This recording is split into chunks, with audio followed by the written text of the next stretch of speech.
Rondo, I finna slam dunk. Get big on you fake pumps. That pump ain't no fake pump. Bitch fell for the pump fake. Got him talking like first take. Get it right on the first take. Hit the hole in the first. That nigga Andrew Tate pissed me the off when he was like, "Y'all have sex for pleasure? Look at you talking about, oh, my PP feel good." I was like, bro, you better than me, bro. Andrew Tate, one of them niggas that's goddamn. I don't know, bro. He too intense for me, bro. He gotta chill out. He ain't the person he think he is, dog. Like, don't get me wrong. Every man should have that kind of confidence. But the kind of confidence he got, that shit ain't worth it, bro. That's crazy. Because here's the thing, bro. I was thinking about this the other day, right? Because you know I be on my social media bag. I gotta get out of that shit, of course. For sure. I'm scrolling through social media, and I realize, right? Half the time when you meet people, you're meeting their ego. Correct. You're not meeting them. You know what I'm saying? Correct. So it's like when you're on social media, it's just hyperinflated. So you're just seeing everybody's ego, and you're not seeing them. But you know, we always say that it's a highlight reel. Yeah. Some people post they lowlights, and it's always low. It's never high. Yeah, well, that too. But then it's all an ego trip. Everything is an ego trip. Even if you like, woe is me, and you trying to get attention, whatever the fuck, it's all like to try to make yourself feel better and to try to like big up yourself. And it's like, that's the reason why I'm like, every time I get to this point, like I've had social media for literally a year now, and I'm like, all right, I'm about to delete it for another 5 years. Because I'm like, unless I'm like promoting something or whatever, like my stream or whatever the fuck. But it's like, I can't do it, bro.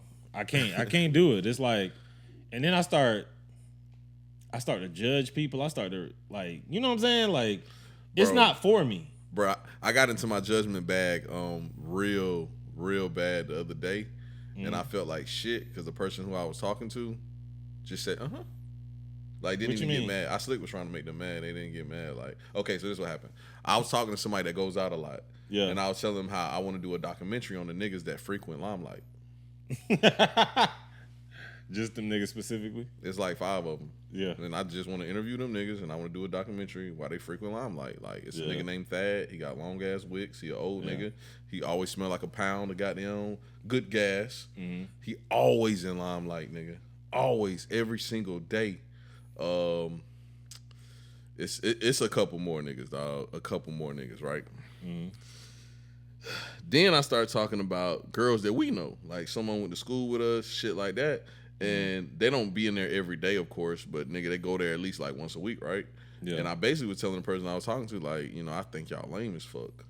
I think y'all like late bloomers, and I don't like being in there. Because remember when we was in high school, it was like 2 tables where all the black people sat, and they used to call that shit Africa? Yep. That's how it feels going into like popular bars in your city. Why you say that? Bro, it just feel like it's all the cool kids tables. And I'm not the cool kid, bro. Yeah. Like, I like to be at the house, dog. And I don't know what they be getting by going to the bars. And I'm starting not to like going to bars no more. But you know why I still go to the bars? Why is that? It's a very short list of things that's better than a fucking ice cold draft beer. Yeah.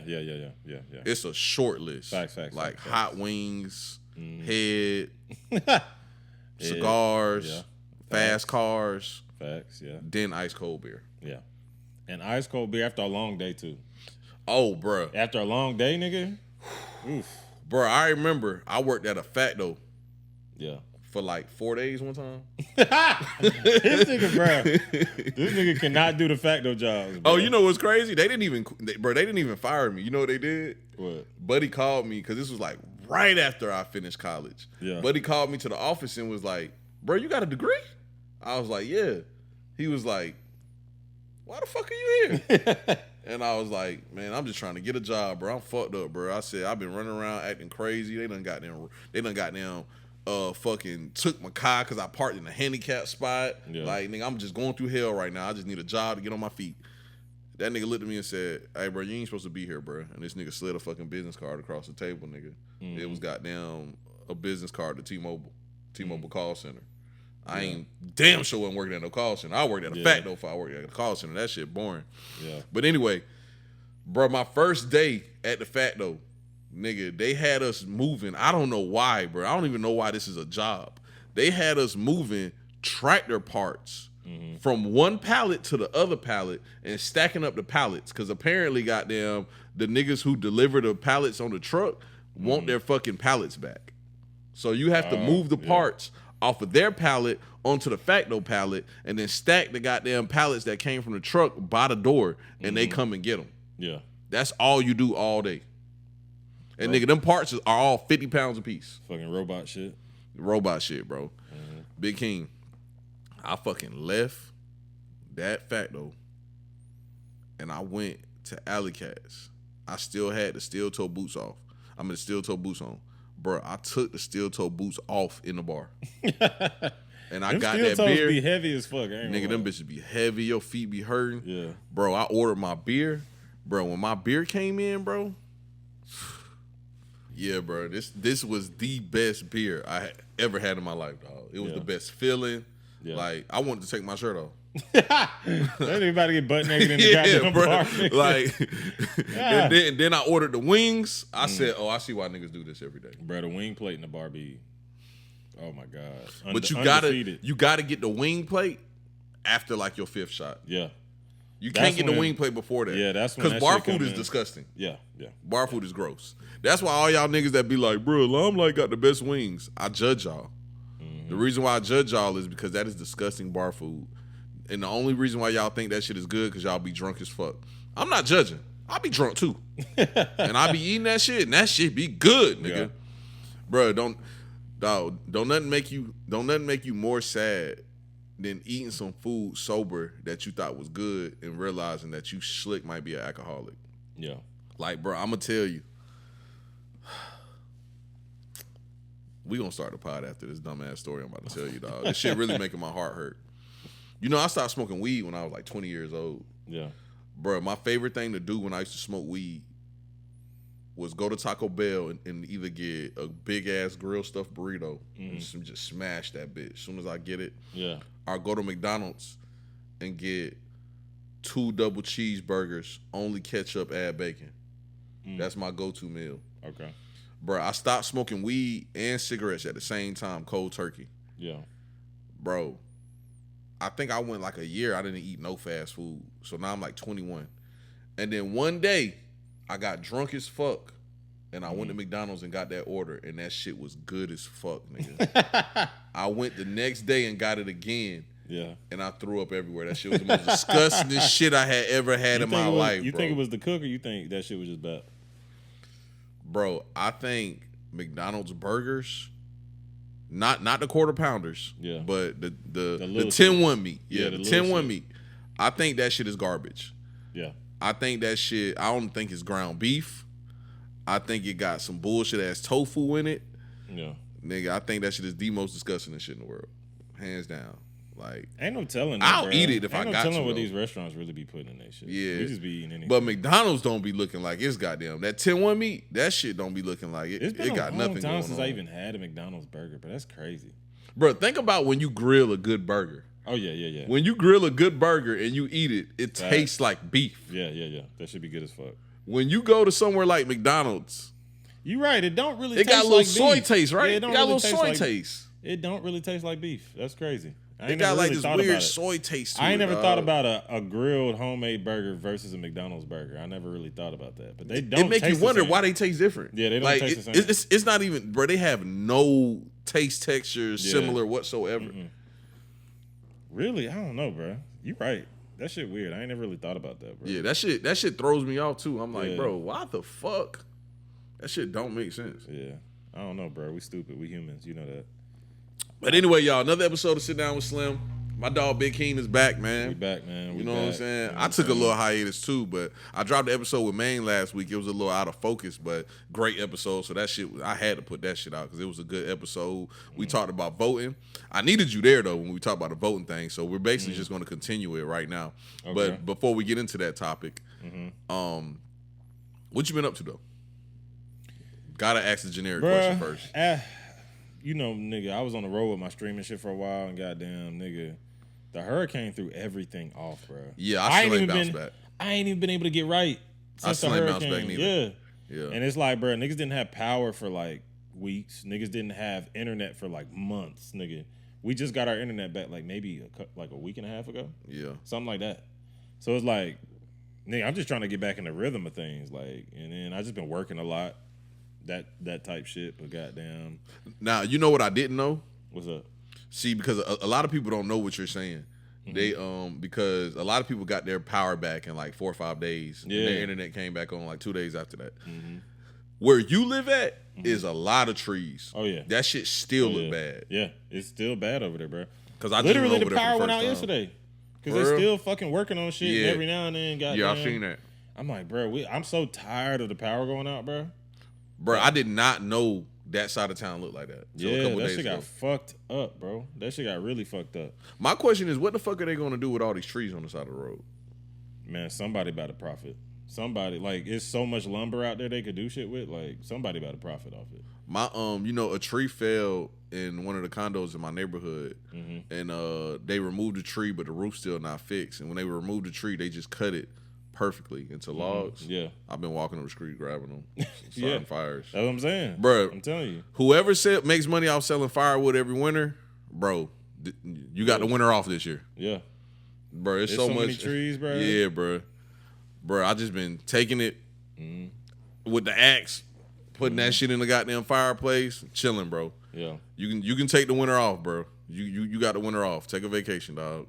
I ain't gonna lie though. It's been that hurricane shit, bro. I did not think that shit was gonna hit us that fucking hard, bro. Me neither. Bro, when I went outside the next morning, nigga, and I literally seen trees and power lines snapped in half. Not uprooted, snapped in half. That mean the wind was so strong, it just snapped the fucking tree.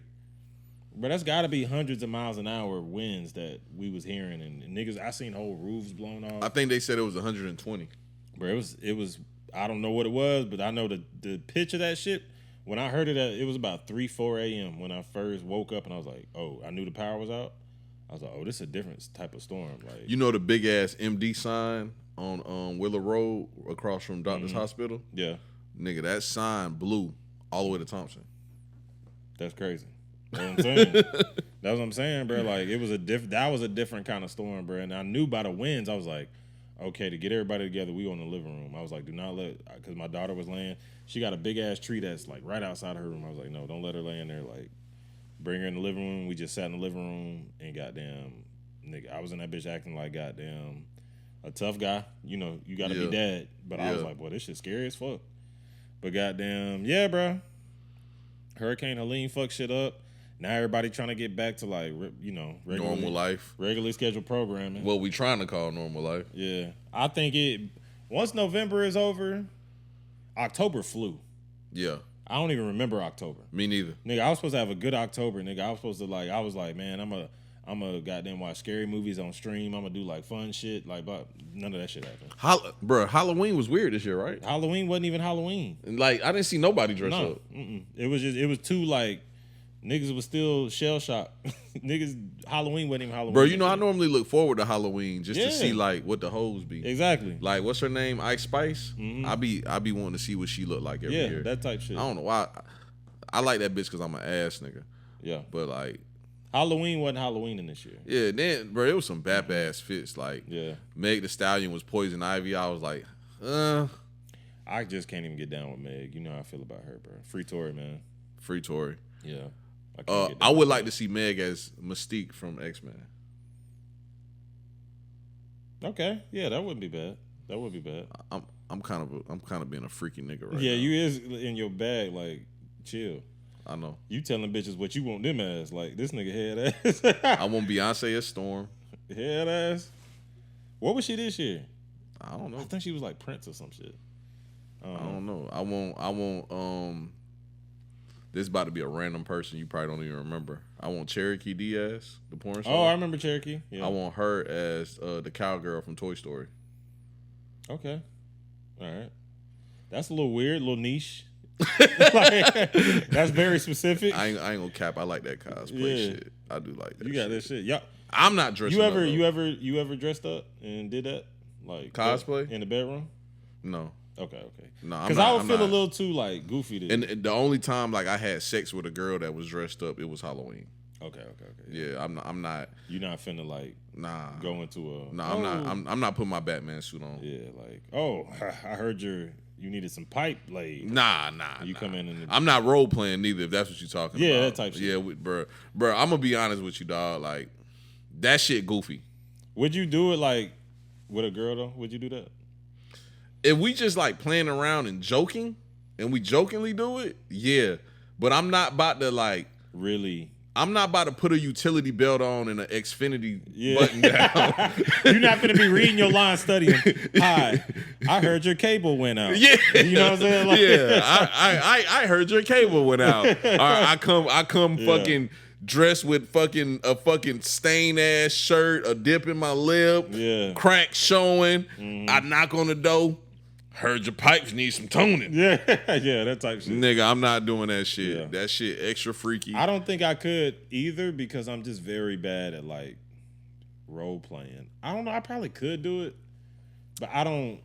Yeah, it's not genuine. It gotta like to me, sex is something that's like super intimate. So it's Yeah. like if it's not genuine, I feel like it's weird and goofy. Yeah, I'm gonna be honest with you too. Like when it comes to sex, I'm not very intimate with it. I'm pretty intimate. Nah, I'm a. I've told you several times. I'm the nigga in the train that makes love. And niggas be like, what you doing? I'm See- sorry, bro. My See, bad. I ain't with that, bro. Yeah. I pretty much have like middle-aged white man sex. Like you just wham bam and get it done and what is that? Yeah, but like, okay, if I like the girl, like if I really like her, Yeah. like I'll just do missionary and like kiss Okay. her on her cheek every once in a while, Yeah, type shit. You know what I'm saying? Yeah, I feel you on that one. Yeah, nice wholesome white man sex. Like when niggas be getting in their bag, want to do all that freaky shit, I just be listening, cause that ain't my vibe. Yeah. That ain't my vibe, dog. I kind of feel like sometimes like I want to get in that bag sometimes though. But I Nah. never It's not me. every time the occasion arises, I never get in that bag though. You know what I'm saying? I feel like I should though. Especially like with my woman. Yeah, You know what I'm saying? bro, you don't ever feel bad. We gonna get off the sex topic in a minute, but you don't ever feel bad that like when you really feel like you about to get in your bag and you like, yeah, tonight's the night. Then you go in there and you bust that nut in 45 seconds. Mm-hmm. I hate that shit. It's been happening more and more lately, man. I gotta stop that. Yeah, shit. we getting old, bro. Yeah. we getting old. I gotta stop that shit, bro. I gotta serve my queen, bro. My queen. I gotta serve my queen, bro. Hey, have you ever asked your girl what she wants sexually? Fuck no. Oh, Why would I do that? That's like, bro, I'm setting myself up for some shit if I do that. Bro, you know what's crazy? What? I just asked you that dumbass question. I ain't never did it neither. Yeah, that's what I'm saying. But you know what? We probably should though. I'm scared. I'm scared too because we might be in for some shit. Bro, what if your girl say, okay, I never told nobody this, but I'll tell you since you asked, I want to get double penetrated. Bro, I think every girl has a I think so fantasy- too, bro. Has a fantasy of Hey, I'm about to put y'all on game, though. I'm about to put y'all girls on game. I do believe every girl has a fantasy of getting penetrated, like at least one in the cooch, one in the mouth type shit. yeah. At least that. Girls are weird, bro. I'm gonna put y'all on game though. Never tell us that dumbass shit. Yeah. Never. We're going to judge you. We're going to look at you differently. We already know it. We just don't want to hear it. Yeah. Because this is the thing with us. We want y'all to be, like he just said, our queens. Yeah. Like, we was joking, but seriously, like, when a nigga look at you, he want to look at you as like this innocent, nice person. Yeah. Niggas don't want to hear you talking about how many niggas want you and how you can have every nigga in the world. Yeah. Just like a great man said one day, a bitch told him, do you know how many niggas want to fly me out and want to fuck me? He told her, this is the greatest quote of all times. He told her, you know how many bitches want to drop that neck? I don't say it though. Do you know who that great man is? Kodak, nigga. Bruh. You know how many bitches want to drop that neck? I don't say it though. Yeah. Nigga, that's a real ass quote because it's true. Yeah. Girls don't get that. Like they be like, you know how many niggas want me and how many niggas in my DMs and da da da. Like, bro, yeah, honestly, we though, know, like, but we don't say that. The currency behind it is different. Like us, if we got 1 million bitches in our DM, we that nigga. Yeah, that's true. That's true. Like if you a girl and you got 1 million niggas in your DM, you're just a girl. Yeah. Because women don't understand that most niggas a hit pretty much anything. Yes, bro. We're disgusting. Yeah. We're disgusting. As long as you like a 5 and up, you don't even got gotta be a 5. 4. Nigga, on a drunk 4. night, nigga, you could be a 3, 2. Nah, niggas ain't going that Nigga, far you could down. be a 3, 2, nigga, on a drunk night. 3-5. 3-5. Okay, yeah, 3, 5. 3-5. 3-5. Yeah. Nah, 2. That's what I'm saying. 2. Bro, no matter what kind of night I've been having, I might be like, man, fuck, man, let me go fuck this ugly ass bitch, man. Fuck. Yeah. And then the next day I'm gonna feel so terrible about it. But it's human nature. I don't know what the fuck wrong with us. But so that's why girls got to stop bragging about that. And also, girls also don't be understanding that just because a lot of guys are interested in having sex with you, don't mean they like want to be with you. Yeah. Because this is the thing. If you're on the internet talking about sex all the time, and you keep posting Lotto and Meg twerking and shit like that, nigga, I'm going to assume, and you got your Cash App in your bio, I'm going to assume either you selling coochie or you giving it out for free. So if a nigga presses message and he's trying to inquire about, nigga, it's like me having a car in my yard with a for sale sign on it. And me getting mad because niggas keep knocking on my door asking, am I selling my bubble Chevy? I got a car in my yard with a for sale sign on it. Why am I getting mad because niggas knocking inquiring about buying my car? But you know what's crazy? Because like girls will probably listen to this and be like, these dumbass niggas like such and such and such. A lot of the time, women don't even realize like they know what we're saying. They know what we're saying. But they don't realize like it doesn't affect them until they're no longer beautiful. Yeah. Until they're older, they're kind of worn out a little bit. They've been around the block once or twice, had a couple of kids, and now they're 40, and then they're trying to find somebody. You know what I'm saying? Beauty is only a currency when you're young. Yeah, that's what I'm saying. And but that's the thing about women, and that's just the whole OnlyFans craze and all these other things is like women have started to monetize and use their beauty as that currency, which, you know, that's kind of why, shout out to all my Muslim niggas, that's kind of why Muslims make them bitches wear them lampshades. Yeah. Because they be like, man, they know how dangerous that shit is. You know what I'm saying? Correct. And like women in America have understood and they've known now that so they're growing into their femininity and they're understanding the power of that, of their, you know, their sexuality and their beauty. And they're using that shit. You know, some women, like I just read an article the other day, a bitch is 28 years old, retired from OnlyFans with $67 million or some shit. Ridiculous. You know what I'm saying? 28. That's great. Yeah. And I'm like, bro. She can do whatever the fuck she wants to. That's what I'm saying. 28 years old, $67 million off OnlyFans. But it's like, women are learning these things, but it's like, one day that lesson's going to come that, like, you still got to be a decent person. You still got to, like, have morals and values about yourself. And it's easier to learn it when you're young, because when you're old, I ain't going to lie, it's hard to learn lessons when you're old, bro. Yeah. It's really hard to learn lessons when you're old. Pretty much people be stuck in their ways. Yeah, pretty much. Yeah. Pretty much. But what you been doing since the goddamn the hurricane came through? I've been trying to get the house right. That shit hasn't been. It's been an epic fail. I just been bullshitting, bro. I went to a family reunion with my mom in Louisiana. How was that? That shit was what? What was wrong with it? I'm trying to think. I gotta watch. I gotta watch how I say this because my grandma came up to me in, at the family reunion, and she has a walker that she can sit in. So she came up to me. I was already sitting down drinking a beer, and she came with the walker, sat it down next to me. First she looked at me, yeah, and I don't know why she did that shit. Yeah, and I just was like, "What's up?" And she got down. Oh, I do know why she did that shit. Because when we was young, we used to say she looked like a witch, and we were scared of her. Oh yeah. So well, I think she thinks I'm still a kid. Like, nigga, I'm not. Well, in scared her of you. mind, you probably are though. Yeah. In her mind, like think about it. Like, But I look like her now and shit. Yeah, So, yeah. you know what I'm saying? Like, nigga, I used to say that because she had rings around her eyes and shit. I got rings around my eyes now. You know what I'm saying? So, goddamn, she sat down and the first thing she said was, "Your hair is pretty." Okay, that's a good way to start it off though. She was trolling me though, What does that mean? because last time she seen me, she said, "I thought you was gay because every time a girl try to give you some, you always leave." So she was trolling me. I ain't gonna lie though. I'll be honest about this. And you know, country people think you gay if you ain't got kids, and you 30. Hey, that's a good. Country people got really good instincts though. Like that's a good assumption. You can't be mad at that assumption. Yes, I can. No, you can't, because they don't know the times now. They don't know that people. Oh yeah. See, that's the thing Yeah. though. I just had to tell my homeboy Damo this the other day because he was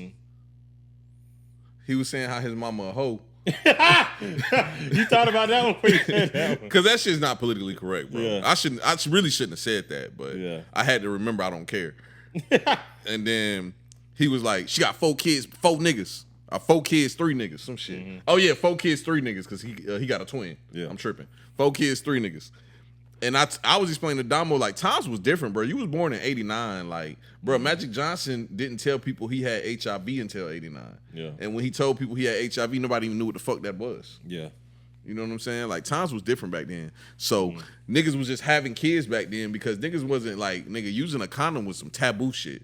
They started putting condoms in, like, TLC music videos and fucking Menace to Society movies and shit to promote having protection because nobody really knew what HIV was. Yeah. So, nowadays, we use condoms. Hopefully, you are using condoms. Please be out there using condoms. I ain't gonna lie, niggas out here be acting like goddamn STDs is just normal now though, so it's weird. I don't know. Yeah. But I will say this though, I was on a plane with a lady in her mid to late 30s, and she had like a 1-year-old and a 2-year-old. So people are just having kids later now. I'm cool with that, bro. Yeah, but it was also kind of sad because like you old and worn out, like because it's like Late 30s ain't bad. bro, when I was 25, I had time. Like Yeah. nigga, I'm beating Carter ass, nigga. Whatever he on some bullshit, I'm on your ass, nigga. Yeah. You know what I'm saying? Now, bro, when he get away with everything, nigga, I'm too tired. I don't have the. So you feel like if you have a kid in your late 30s, you ain't gonna have the energy to bro, keep you up. not. You gonna think you do. You okay? You got it. Like goddamn, it got to a point that the little nigga name was Hudson. She was like, "Please, Hudson, just stop." He's like, "I want my fucking iPad." He behind me on the plane screaming and shit. Was I'm this like, woman white? Of course. Yeah, Okay. Of course. Yeah. It, I it thought all about makes it, too. sense. It all I thought makes about sense. it too because when I got home, I was planning on arguing with my bitch about how fucking terrible white kids are. Yeah. You know, but we grew up with that, but now I'm starting to see black kids the same. We grew up with that idea that white kids like are fucking, oh my God, white kids are crazy and terrible. But like I don't now, know, bro. Now I I've been don't seeing see- black kids doing it too, bro. I don't see a lot of black kids that act like that. With the tantrums and shit, I've been seeing it. It's not like common, but it's like 1 out of every 5. Whereas for white kids, Let's say it's like, 1 out of 10. 1 out of 10, for I white agree kids, for white kids, it's like 3 out of 5. with you. Because last time I seen a black kid throw a tantrum, I was in a shoe store in New Orleans on Canal Street. And goddamn, this little nigga just threw a fucking fit, nigga. I don't even know why. He just lost it. Yeah. I didn't even get it. But you right, though. Shit is changing. But yeah, so I would understand with the country folk, with the assumption that your ass is gay because you ain't got no kids by 30. Yeah. Old people be saying that shit, bro. But that's like I was saying, bro. Country instincts are very good instincts. Which brings me to another conversation. Speaking of country folk, man, Donald Trump is president now. Yeah. Again. And we seen, nigga, them country motherfuckers came out. Every little small ass county, all across the United States came out for that nigga, bro. Bruh, so here's the thing about that. What's that that? a lot of black people didn't understand. Yeah. So first off, when it came on the news, Trump won like the first like 8-9 states, right? Yeah. And black people was just like, well, you know he gonna win states like Kentucky. Yeah. Bruh, you're right. Republicans are always going to win those kind of states. Yeah. It don't matter who's representing the party. Yeah. They're always going to win those kind of states. Now, the thing about it, and I'm strictly talking about the popular vote. I'm not talking about the Electoral College and the states that he took. I'm just talking about the popular vote. The thing about it is Trump was having the edge in Georgia. Georgia recently has become a swing state. I don't know how that happened either. I don't either. I guess It's because weird. of the boom of Atlanta. Because you remember back when we were kids, Georgia was always red. Yeah. We knew. It wasn't even no point in voting. Like, you knew this was going to be a red state. Now it's a swing state. It's weird as fuck. It's super weird. Yeah. But when Trump took Georgia, I said, oh, it's over. And I don't know if you noticed, it was like 4 different counties that had bomb threats. Really? Yeah, it was 4 different counties that had bomb threats in Georgia. And what they did was they closed down all the polls and they opened up the polls at 8 p.m. And basically, you had to be in line at 8 p.m. If you wasn't in line at exactly 8 p.m., they let the people who was in line go in, vote, and leave. That's how they controlled the bomb threats. And also, it was a box somewhere in Florida that got misplaced or some shit. So everybody was just going in talking about how, he cheated and this and that and that. But me and you know the truth. Bruh, Trump won so easily, bruh. Yeah. I didn't see an easier election in my lifetime ever, bruh. This was the easiest one. The funny part is, this is why I say, bruh, people will let the media trick them. It's like witchcraft almost. It's like, bro, everybody knew before this election how unpopular Kamala was before this. That's what the problem was. Yes, like she's been unpopular. And then that's why it upsets me a little bit that, I got people who fucking unfriended me on social media and shit because I was like, why are y'all, it's not the end of, like, why are y'all acting like this is like such a huge deal? We knew this we gonna get into that a little bit later. The social media craves. Yeah, any smart person knows, one, all right, if I'm just a common person, just say I moved to America yesterday, and I'm looking at these 2 candidates. One candidate I'm seeing, well, we'll just say Kamala, for instance. She's not having much like pushback. Nobody's challenging her on anything. Every debate she's on, every interview she's having is just like softball questions, and it's like rainbows and butterflies for her. The other one, they've tried to put him in jail. They've made him a felon, right? They tried to kill him twice. Tried to kill the man. We saw it on national TV. The bullet flew by his ear. Grazed him, right? Even though people saying, oh, that would look like it was fake. Bro, obviously, there's one candidate that the status quo doesn't want to be in there. You know what I'm saying? Yeah. And so once you start to see that, you're like, there's a reason that the establishment doesn't want him in there. And then I think most common Americans are like, it's because he wants to change what's going on, the status quo of America. And like, you seen the headlines today, right? What was it? And we're recording this on Saturday morning. The headlines today basically was that Putin is ready to talk to America. Yeah, see, it'd be only shit like that. to Trump. Yeah, it'd be shit like that. Yeah, it'd be shit like that. But I'm not saying like. Here's the thing, too, bro. I'm not a conservative. I am not a Trump supporter, but I am pro-America. I will say that because what's good for America is good for myself, correct, and my family. And I have a family that lives in the United States of America, so I want the best. And I feel like if we would have got Kamala, it would have been more of the same from the Biden administration, which is, just big pharma, big banks supporting things like that, proxy wars in Ukraine and Israel and all these other things. And it's like, I don't think that's good for us personally, even though I didn't even vote. And you had 2 options, and I feel like there was a clear, better option that they didn't want in the White House, which to me would have been Trump. And like, I'm not saying there couldn't have been a Democrat that couldn't have. Y'all had so many options, bro. First of all, her even getting the nomination was weird. Correct. Because it's like, that's literally like. It seemed forced also. Yeah, y'all didn't have no primaries. Y'all didn't have nothing. Like, that seemed like the most sketchy shit of all. All of this stinks of sketchiness. It's sketchy. That's why Trump won, because none of it is legit. You understand what I'm saying? And so they're like, oh, well, no, and blah, blah, blah, blah, blah. This could have been the first black woman. I get that. And then please, people, stop making this about black women. It's not about black women. This ain't got shit to do with black women. Oh, my God, bro. We love black women. Our mothers are black. Our sisters are black. Our cousins. Like, it's not about that. Everybody like, oh, well, fucking. And honestly, less women voted for Kamala than voted for Joe Biden. So if anything, y'all bitches go amongst yourselves and talk about this shit. Yeah. Because they really ain't got shit to do with none of that. You know what I'm saying? At the end of the day, like straight up, like, bruh, Kamala just was not a good candidate. Correct. And that's bottom line. I don't care what the Chucks and the Pearls, she was not a good candidate. That's just straight up. And they need a good candidate. That's all they need. Bruh, so this is the second, okay. Slick the third time, but really the second time y'all have threw a weak candidate at Trump, trying to get Trump the fuck out of here. Exactly. Don't get me wrong, all the rhetorics that people spit, that I agree with some of them. Like, okay, Trump's racist. Hey, I ain't gonna lie to you. All right, we can both agree on this. Trump is probably a little racist. And a little sexist. And probably a little sexist. But he's not more sexist than the average nigga. Yeah. And I'm just keeping it a bean with you. I ain't gonna lie. Like, he's regular sexist. Show me another 80-year-old white man who isn't a little racist and sexist. Yeah. And ignorant and a little egotistical. Yes, of course. But I'm gonna keep it a bean with you. When I seen Trump on Joe Rogan, that might have really. that took Trump over. Yeah, that might have. I'm gonna keep it a bean with that you. might have really took. One of the main reasons why that took Trump over is because he didn't do what Kamala did on Uncle Shay Shay, and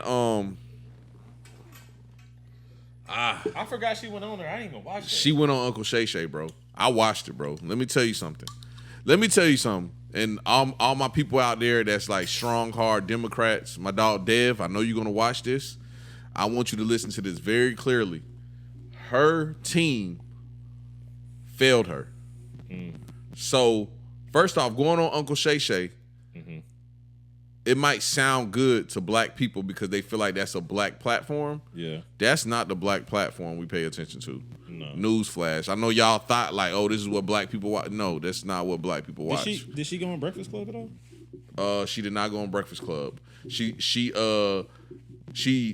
turned down Joe Rogan because they said it was too late. Yeah. And they had already had things planned, and she went on Shay Shay. Yeah. Bro, you cancel Shay Shay and go to Rogan.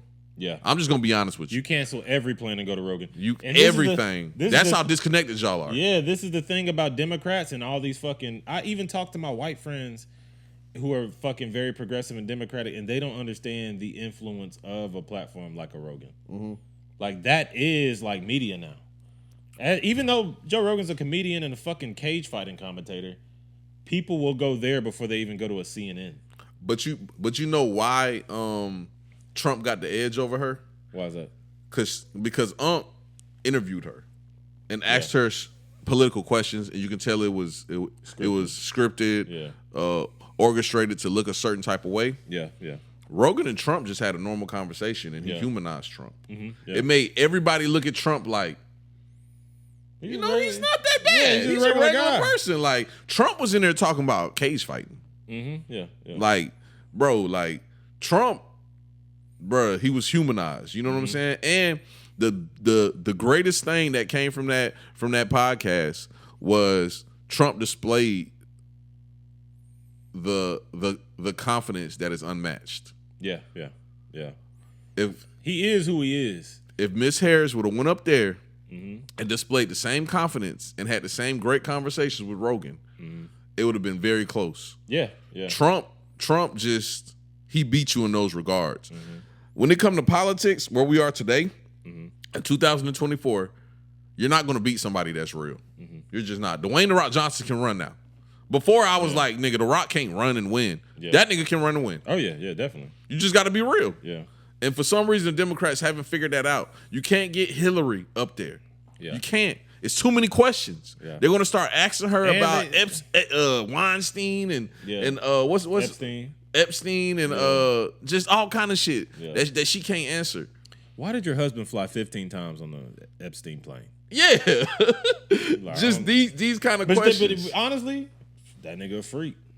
Just be honest. Yeah, like, that's just what it is. People want to see, like, shit, that nigga a freak, man. He freaked out. Y'all seen him in the Oval Office getting some neck. Y'all seen like it. Straight up. Like, but that's what Democrats have to realize is like, all right, the one thing Trump did change is like, be yourself and be unapologetic about it. Because like we all agree that most people just don't like Donald Trump's personality. He reminds me, like my dad, honestly, has Donald Trump's personality, but the black version of it.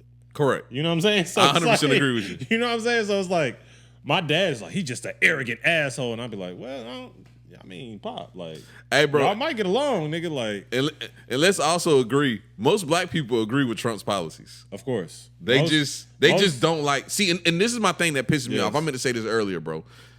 You used to say this all the time when we was young.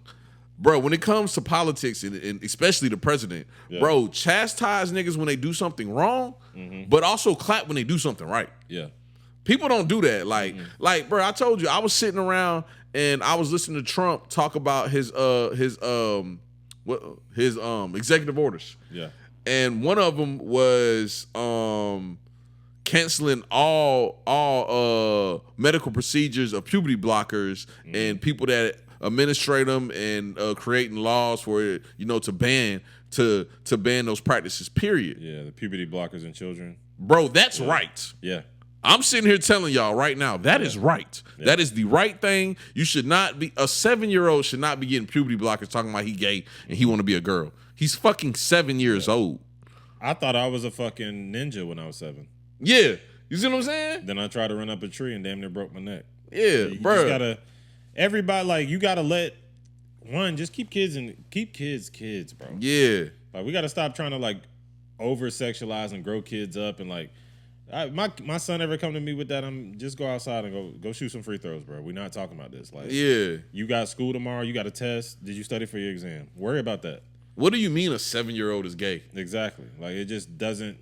The whole, like I told you, bro. They flip morality on its head. I had a conversation because my friend Zach beefing with me now. He thinks I'm a conservative, right? Mm-hmm. Which I'm like, bro, I'm black. Shut up.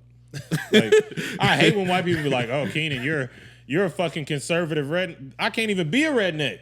Yeah. I'm a black neck, nigga. I can't even get, my neck can't even get red, nigga.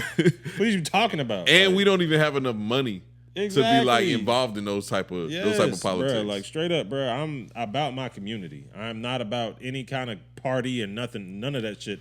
That is white people shit. Y'all are Democrats and conservatives. We are black people. Correct. We just trying to figure our shit out here. We trying to vote for whoever has our best interests. Exactly. Our little 12% population. Yeah. I'm looking out for my cousins. Yeah. I'm looking out for my uncles and aunties. I'm looking out for myself and my family. I'm not looking out for, I could care less about conservative, Democrat. I don't care about that shit. What policies are going to do good for my people? Because y'all both talking about knocking down projects. Yeah. And I'm not saying I disagree, Yeah. but I'm going to go with the one who has the better plan after they knock down the projects. Yeah. Or who has a plan in general. Yeah. And for the most part, Trump ran on policy and Kamala just ran off of like, oh, they're trying to take your abortion rights and all that stuff and blah, blah, blah. And which, that's another thing is like my homeboy. Yeah, that was a hot topic. Yeah, my homeboy Zach was like, well, Trump's trying to take their abortion rights. I'm like, right now we're under the Biden administration. This happened under Biden. Correct. You're talking about Trump taking abortion rights, and he's not even in office right now. And They're already banning abortion rights. That's what I'm saying. Like, so it's like you can't blame him, and he ain't even stepped a foot in the office yet. How are you? Y'all just looking for some shit to hate. At the end of the fucking day, like the man ain't even got in there and did nothing yet, and y'all already on his dick. You know what I'm saying? So it's like the abortion thing throws me for a loop. So the abortion thing was state to state, right? And they're trying to make it federal now. Is that I what's going on? think it was before it was federally legal, but now I think the Supreme Court retracted that and it's not federally legal anymore. So it's up to states to decide whether abortions are legal or not. Which I think, okay, that's fine for me. Now, if they made it federally illegal, like where it's not legal anywhere, you know, we ain't fucking news anchors. So go do your own research. But oh yeah, we never said this is a smart nigga pod. For real. I'm never going to say this is the smart nigga pod. Yeah, but goddamn, I think it's more so. I think they left it. They made it federally, like they took it off the board federally. But I think it's up to the states now to decide whether they want to make it legal state by state. And honestly, it still has nothing to do with Donald Trump. I don't know. Yeah, I don't know why people are. Bro. Let me tell you, because we just started to get on the goddamn topic of Donald Trump. Yeah. Let me tell you this goddamn 2 funny stories I got to tell you. I'm gonna say the best one for last. So first one, I clicked on the news. I'm at the house. I click on the news. I see Trump just won the first like 8 states. I said, oh, niggas about to go crazy. First place I go, cigar shop. Let me tell you why I go to the cigar shop. Because I had took a little break from smoking cigars. But this is why I went to the cigar shop. Bro, I wanted to see how crazy the black people was going to act and how uncomfortable they was going to make the white people. Because the cigar shop that I go to is mixed. It's white people and black people. Yeah. Black people turn the goddamn TV on. Oh hell, you're gonna get states like Kentucky. Yeah. They did that type of shit. White people just in the back smoking their cigars, looking in their phone, looking at the stock market. You know how white people are. They're so disconnected. They don't give a fuck. Their lives are good. Yeah. I'm white. yeah. They don't even care. That's what black people be. I own apartments. That's what I'm saying. Black people be pissing me off because they be so like, bruh, your level of thinking got to be so much higher than goddamn how we be, bro. Yeah. It's like we be, oh man, we gotta vote blue. Nigga, no. Yeah. How about let's just say let's not vote. Take that shit away from everybody. And then may the highest bidder get that motherfucker. I want $1,000 for every nigga. Okay, we'll do anything to get your vote. You know what I'm saying? Yeah. Think about if we did that one year, nigga. Oh, that should be crazy. You know what I'm saying? We said, nah, we as black people, we not voting, nigga. And the highest bidder get our shit. Reparations. Nigga, I want $1 million every nigga. Yeah. We want reparations. That's what I'm saying. But yeah, continue. Yeah, so bro, long story short, bro, they was just in there going in, bro. They was so mad. You could tell they wanted Trump up out of there, bro. And I just was like, bro, why do they hate Trump so much, bro? Which leads me to my second story. Me and my mamas in Louisiana were on our way to the family reunion, bro. Yeah. Somebody cuts my mama off on the highway. It was too, like, you know how trucks do this stupid ass shit where they're like side by side on the highway, nobody can pass, and it's a truck like right here. Yeah. So finally the trucks all line up so you could pass. My mom passes and another car comes by and it's another set of trucks side by side and somebody cuts her off. Yeah. And like behind the truck that's moving faster. Yeah. My mom screamed out and goes, "What the hell? You see what the hell Trump got people doing?" I ain't gonna lie, niggas do be blaming Trump for everything. See, that's the Trump shit. My dad does the same shit, bro. Bro, I don't know, bro. Like, do you think here's one thing, bro. Why do everybody, to me, right? When I look at the news, I'm like, I watch it and I'm like, yeah, half this is probably bullshit. Yeah. There's certain people, 85%. There's certain people like black folk will always believe what the news makes them believe. It's like Donald Trump's a racist, Donald Trump's this, Donald Trump's that. White people hate you. Most conservatives are racist. Blah blah blah blah. And so we've been brainwashing as children to think all these things. And then once I got older, and I was like, I had a couple of redneck buddies, and like I started realizing like, oh, like I believed all this shit, and none of this shit's really true. Like it's true for some. Oh, bro, let's keep it at a bean. This was the most disgustingest campaign run of all times. For who? Everybody, both parties, both sides. Yeah. Bro, I ain't gonna lie, bro. It got so bad, I was like, bro, I cannot wait till this is over because I started believing everything. I ain't gonna lie. All them commercials that was popping up, I was like, that nigga on that for real? Yeah. Like, I started to believe all that shit. Yeah. I was like, that bitch did what? They had the motherfucking Kamala Harris, the border czar. Yeah. I used to be like, what the fuck is the border czar? I started believing that shit. Like, man. I was like, this bitch did what? The bitch trying to come invade my house. Yeah, for real. Like, I'm like, what the fuck is wrong with me? She's trying to take your guns. It's like, bro. Yeah.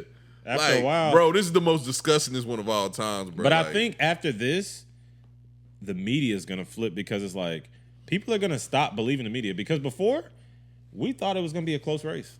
Yeah, for sure. We really did think it was going to be a close race because the media was telling us that.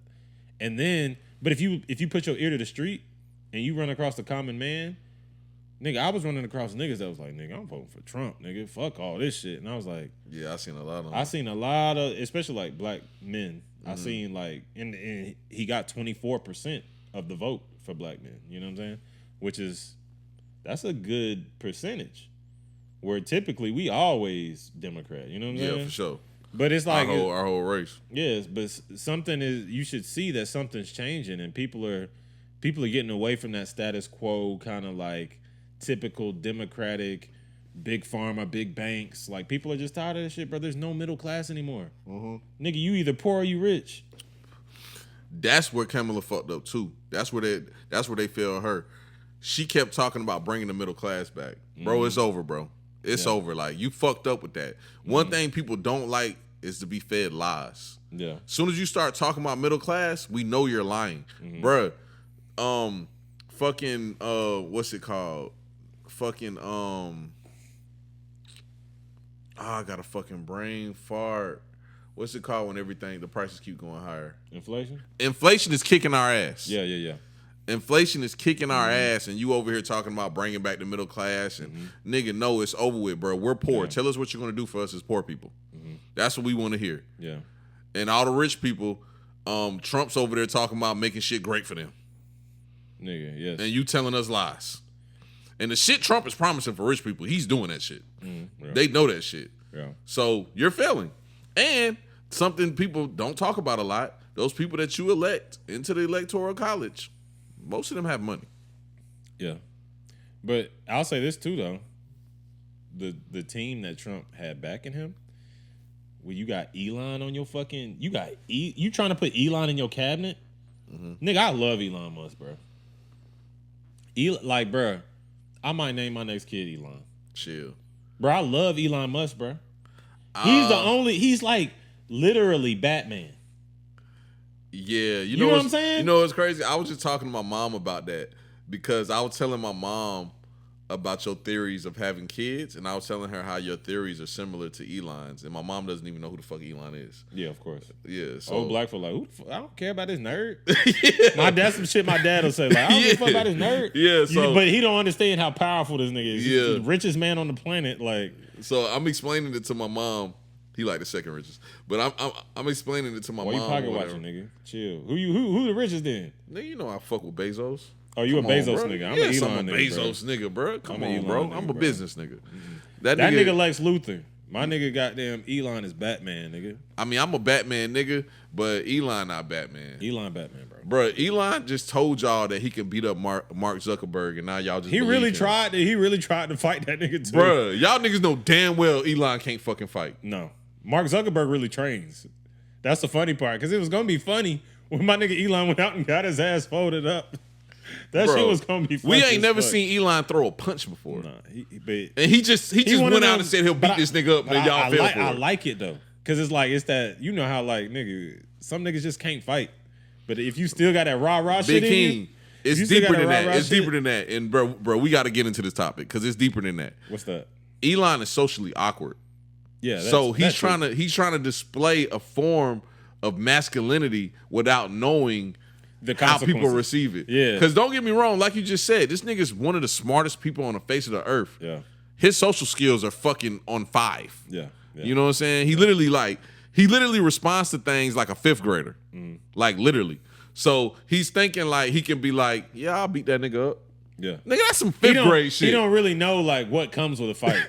Yeah. And he don't know like Mark Zuckerberg really trains. Like Yeah. Jiu-jitsu, kickboxing, all that Yeah. shit. Like Mark Zuckerberg, he's a computer also. But that nigga really trains. Elon's like, I'm bigger than this nigga, I'll beat him up. But he has that same thing that Trump has though, where he knows what makes headlines. Yeah. Because he's fucking smart. Yeah. He knows what to make headlines and what he can say to get people attention. Yeah. And Trump plays off of that type shit also, bro. But he only said that for that reason. I don't think this nigga know how to fight at all. He probably don't. I don't even think this nigga works out. He don't. It would be the most sloppiest nerd fight of all time. And I think Mark Zuckerberg will beat his ass. I ain't gonna lie, bad. Mike Zuckerberg might choke him the fuck out. I ain't gonna lie to you, bro. But but I was telling my moms though, the reason why like you fuck with bruh so much, Elon Musk, is because like it's one theory that you just love that this nigga has, and that's that populating the universe shit. You love that shit. Like that's your shit. Like planet to planet? Nah, not the planet to planet shit. What you mean? Excuse me, just populating the earth. That's what I Oh, meant. like having kids. Yeah, having Yeah, kids. I You think fuck with everybody- that type shit. Yeah, because bro. for the people listening, this nigga Elon got an ass of kids. I don't know if y'all know this got, like, shit. fucking 10 fucking kids. Yeah, I think he got like 2 sets of twins, like all kind of shit. And basically he believes that, you know, we should be populating the earth more and that people in Asia have it figured out, and that's why they're trying to goddamn make all these babies, and America's a little behind when it comes to that type shit. And Big King be on that same type of shit, but Big King put his little twist on it. He feels like most people shouldn't be having kids, but the ones that should be having kids should be having a lot of kids. Yes. I feel like people with good head on their shoulders, like myself, I should have multiple wives. I should have 15 concubines with each one have a kid. Now, I know that's a little egotistical, but I think niggas with good head on their shoulders, not the Damos of the world, but niggas with good head on their shoulders and like want to make the world better should have multiple kids with multiple wives also. I'm sorry if women take that offensively. It's not misogynistic. It's just it's facts. Then you have niggas like me on the other side. I disagree. I don't think we should be goddamn making all these head ass motherfuckers, because who the fuck are we to decide who got the good head on their shoulder and who's a good parents and who's Bro, not? we know. We think we know. Okay, I'm gonna name a couple niggas, right? I'm gonna name a couple niggas. You tell me if they should have multiple kids or not. All right, this will be fun. Go ahead. Okay, all right. Let me think. Male.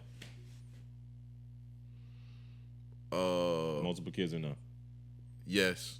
Multiple kids, not by multiple women. Joe. Snipped. Castrated. Actually, cut that nigga out the stomach at birth. Snipped. Yeah, that is. Definitely snipped. Okay. We'll go one more. Trey. Next. I think Trey is a good nigga. I think Trey should have like at least 10 kids, bro. But all right, we're gonna go one more. You. No. Why you say that? Why? Is this your personal shit? But do you think, here's the thing, it's not, do you think that you could raise a good family with multiple kids? If you like. Yes, and I also think that I could have multiple kids with multiple women and still be pretty decent. Yeah. But I would have to dedicate my life to that, like them sperm donor type of niggas. Yeah. And you ain't got the time for that shit. Like, you just don't feel like doing Nah, it's not even about the time. I just don't want that for my life. Yeah. That's just not how I want to live my life. But yeah, see, bro, this is the thing, bro. This is what most people don't understand. This is just me personally. I'm not speaking for all people. This is just me. The reason why I don't have kids has nothing to do with kids. I wouldn't mind having a kid, raising somebody, and I do feel like I could raise a decent human being in this world today. That's not why I don't have kids. The reason why I don't have kids is because the type of women that I pick to deal with in my life. I am scared shitless of having kids with these fucking crazy, batshit ass women. Bro, it's just, this is going to get into a deeper conversation. We still got to get on Trump because we got to finish social media outrage about Trump. But I really want to talk about this, bro. It's certain concepts of a person that turns me off from reproducing with them. Yeah. So like it's things like so a lot of people look at like surface level things like, oh, if y'all disagree religiously, y'all won't be able to raise a kid together. I 100% disagree with that. Yeah. Just because I'm a Muslim and she would be a Christian, and you know, I'm just saying this on my ass. I don't have a religion, but you can still raise a kid together and y'all can figure things out. That's surface level as hell. I don't even know why people say that. It's simple things. It's a little bit deeper things that bother me when it comes to raising children. Like, not even like if you think they should go to public or private school. I think that shit is simple too. Yeah. Like, I don't know why people get into it about that type of shit. For me, it's simple things like teaching your kids about vengeance and revenge. Shit like that. I'm not a revengeful type of person. Yeah. Like, bro, I remember when I was young, Tupac is my favorite rapper of all times, and he said revenge is the sweetest thing next to getting pussy. Yeah. I had pussy before. So I wanted to see if revenge felt like pussy. No similarity whatsoever. That shit made me feel like shit. Yeah. I couldn't sleep. I felt like I was a horrible person. Like, nigga, I don't care what nobody does to me. If I try to do that shit back to them, it makes me feel like shit, bro. Yeah. Women are fucking spiteful. Yeah. Bruh, you can piss on their front steps, they will shit on your pillow. Yeah. Facts. You know what I'm saying? Facts. Like, that's just what women do. And you want me to have a baby with somebody that believes in those type of things. We don't agree with things. Like, what we agree on don't align. And there's certain kind of ways that I would go about raising a human being based off my personal experiences of lives that they wouldn't agree with. Yeah. Like, one of the things being, just like Big King, me and you, bro, we like best friends, bro. It's things that you probably disagree with that I agree with. Like, I agree with letting kids figure out who they want to be on their own and you know, giving them the space and the opportunity to do that. Yeah. You probably don't agree with that type of shit. Yeah. You like, nigga, stop trying to be cool. Yeah. You know what I'm saying? I agree with being cool. Facts. You see what I'm saying? I believe it's my job to like guide. I don't even look at parenting how other people look at parenting. I look at like this, like, because I really do believe in reincarnation. And I believe this spirit has come into this child who me and this woman just so happen to manifest, right? With our DNA. But the soul of that person is somebody who's been here before, and it's my job as their shepherd and their steward to make sure that they're at least a decent person in this lifetime, right? Yeah. And that I've always believed that. Like, I don't look at my kids like these are reflections of me. I don't think they're nothing really like me. I think they're their own thing, but I'm trying to like just guide them into being the best person they can be so that their lives are better and they make people's lives around them better. I don't like really, that too. You know what I'm saying? Because like a lot of people look at it, that's my little, oh, that's me, that's little me. Yeah. And it's like, no, that person's their own person. Like Carter be like, Dad, why you don't want me to play football like you played? Nigga, because I played football and now I'm slow a little bit. I don't want you to play football. I want you to play soccer. I want you to play basketball. Those are sports you ain't got to go out there and crack a nigga every goddamn 5 seconds. You know what I'm saying? You're not getting CTE and shit. You know what I'm saying? You're not a ticking time bomb. You're not no Aaron Hernandez type nigga. You know what I'm saying? I want you to do other shit. But he thinking like, oh, like, I want to be like Dad. It's like, no, nigga. And you know, as kids get older, they start to think you're doing that because you think they soft. That too. And they not that too. Mike Tyson said that about his kids. Yeah, He said he feel like that's how his kids think. Yeah. But really, it's just that we have the knowledge now to understand that this is what's going on. Yeah. And I don't. If I had any sport to choose for my son, it wouldn't be football, just because I see all this shit going on. That's like putting my son in pro wrestling. No. No, nigga. I don't care if I am The Rock. You're not doing pro wrestling. After we done seen the Chris Benoit story. Exactly. We not doing that. That CTE is a motherfucker. So. But yeah, that's what it is with me as far as like parenting, bro. Yeah. Because it's just like, and I'm not saying it can't work. Of course it can work, bro. But it's just like, it's conversation that has to be had. Just like, I had this conversation a couple days ago. Especially when you're younger, bro, you don't have the conversations that you're supposed to have when dealing with men and women. For some odd reason, men and women get together and just act like they're unable to communicate. Yeah. Bro, as a man and a woman, you're supposed to sit down and have certain kind of conversations. One of the most important conversations you're supposed to have as a man and woman is your my chart and discuss contraception. So you should tell each other if you have an STD or not. Oh, yeah. That should be an important conversation to have. And it should be a simple conversation. Hey, I have no STDs. Hey, I have this STD. This is what I have going on. Off rip. This is before sex. This should be an easy thing to talk about. You should be able to talk to somebody about, hey, I'm not on any form of birth control. We should use condoms. Hey, I don't like using condoms. Would you, because I'm allergic. Would you consider going to get snipped, or what do you think about me getting on birth control? Like, these are simple conversations that should be had as humans. But for some reason, us as men and women, we're just so uncomfortable having these conversations. Make those conversations comfortable, though. Make them comfortable. Because, and this is just from my life experience, You will sit down with a woman. You won't have those conversations. She pops up pregnant, and now y'all have to talk about y'all beliefs. Yeah.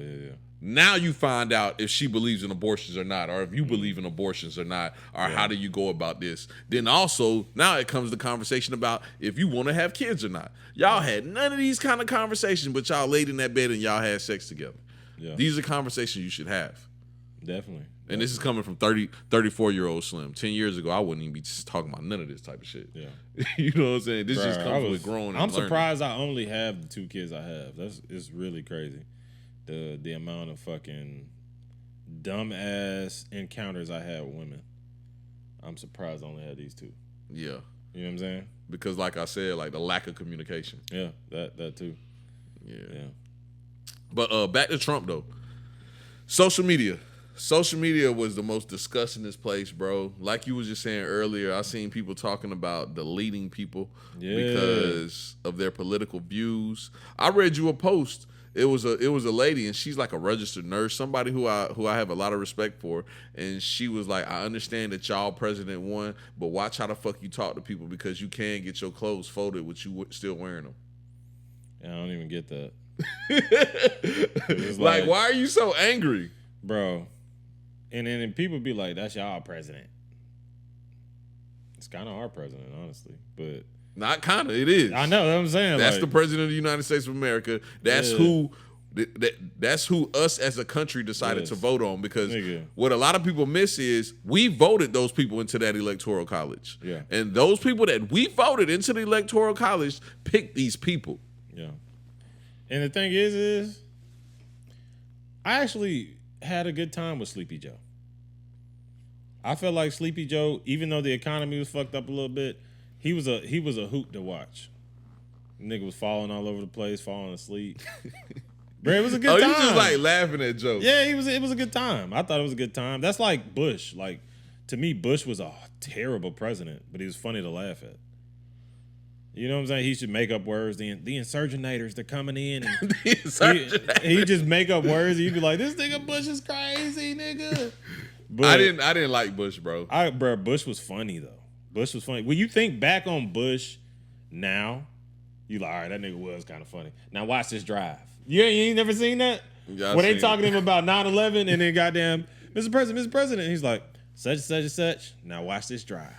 And he hits a perfect drive down the fucking. I was like, this nigga is funny as fuck. Like, you just, bruh, like we lived through some classic times. All right, bro. I ain't like Bush because Kanye was right. Bush didn't give a fuck about black people. Yeah, you can go to New Orleans right now, bro. New Orleans still look like shit. Fucked up. We talking about the hurricane that hit Augusta. Yeah. Nigga, Hurricane Katrina hit. What was that, 2006? They ain't never recovered. Nigga, that shit still look like shit out there, bro. Yeah. They only fixed Canal Street. Yeah. That's all they fixed. Nigga, the rest of the city still look like shit. Mm-hmm. You know what I'm saying? Bro really ain't give a fuck about black people. He was stupid as fuck. He was a puppet. Mm-hmm. Now, and I don't like Warhawk presidents either. That always looking for war. Yeah, I hate that shit. I don't like that shit either. Yeah. Now, Sleepy Joe, man, he was barely there, bro. Y'all done fed me so many conspiracy theories. I'm over here thinking Sleepy Joe, bro. I went down a rabbit hole one day on Reddit, bro. Yeah, and them niggas said Sleepy Joe died a long time ago, and they replaced him. They replaced that nigga with a robot. I've been hearing that shit too, bro. Yeah, bro, you seen it? Yes, but I'm like, bro, how? Bro, this how I know I'm a little slow. I done start believing that shit, bro. You know, I don't even do conspiracy theories. You don't think that nigga alive? Bro, they were talking about this nigga Sleepy Joe was like 5'11", now this nigga 6'4". Yeah, I did see it. But no, I think what that was, bro, they had a body double for him. And they used I remember when they was like, fuck, people was talking about Joe Biden got so fucking tall out of nowhere. And I think what they did is they just used the body double. I think that's what that was. And I think for real? Yeah. Because this was like pretty recent too when they did that. I think they use it often. Cause Joe was like, bro, he gone. He done had like I don't know how many brain surgeries. Bro, my mama had one brain surgery and she off a little bit. You know what I'm saying? Yeah. So it's like you gotta understand. Plus they're 80. Like yeah, they off. You know what I'm saying? Yeah, bro. Sleepy Joe. Plus the crackhead son. Oh, I'm surprised. Like See, that was a crazy ass run too, bro. Like, don't get me wrong, this run is way worse. But that was a crazy run. Like when they started talking about Hunter, and I was like, bro, the crackhead son, like you can't. That's the icing on the cake, bro. Cause you out here doing the best you can, and you got a crackhead son. And they hacking this nigga iCloud and shit. This nigga smoking crack. He smoking crack. He got hookers. This nigga jacking off in the pictures. You like, man, fuck, man. I'm just trying to be president, nigga. Bro, it's so hard to win a presidential race nowadays because it's just too much technology out there. They hacked this nigga's son's iCloud, and this nigga's like one of the worst niggas of all time. This nigga be in Vietnam with prostitutes, smoking meth, bro. This nigga and he still was able to get the W though. Yeah, still was able to get the W. But man, I ain't want to say this, but I'm gonna say it, bro.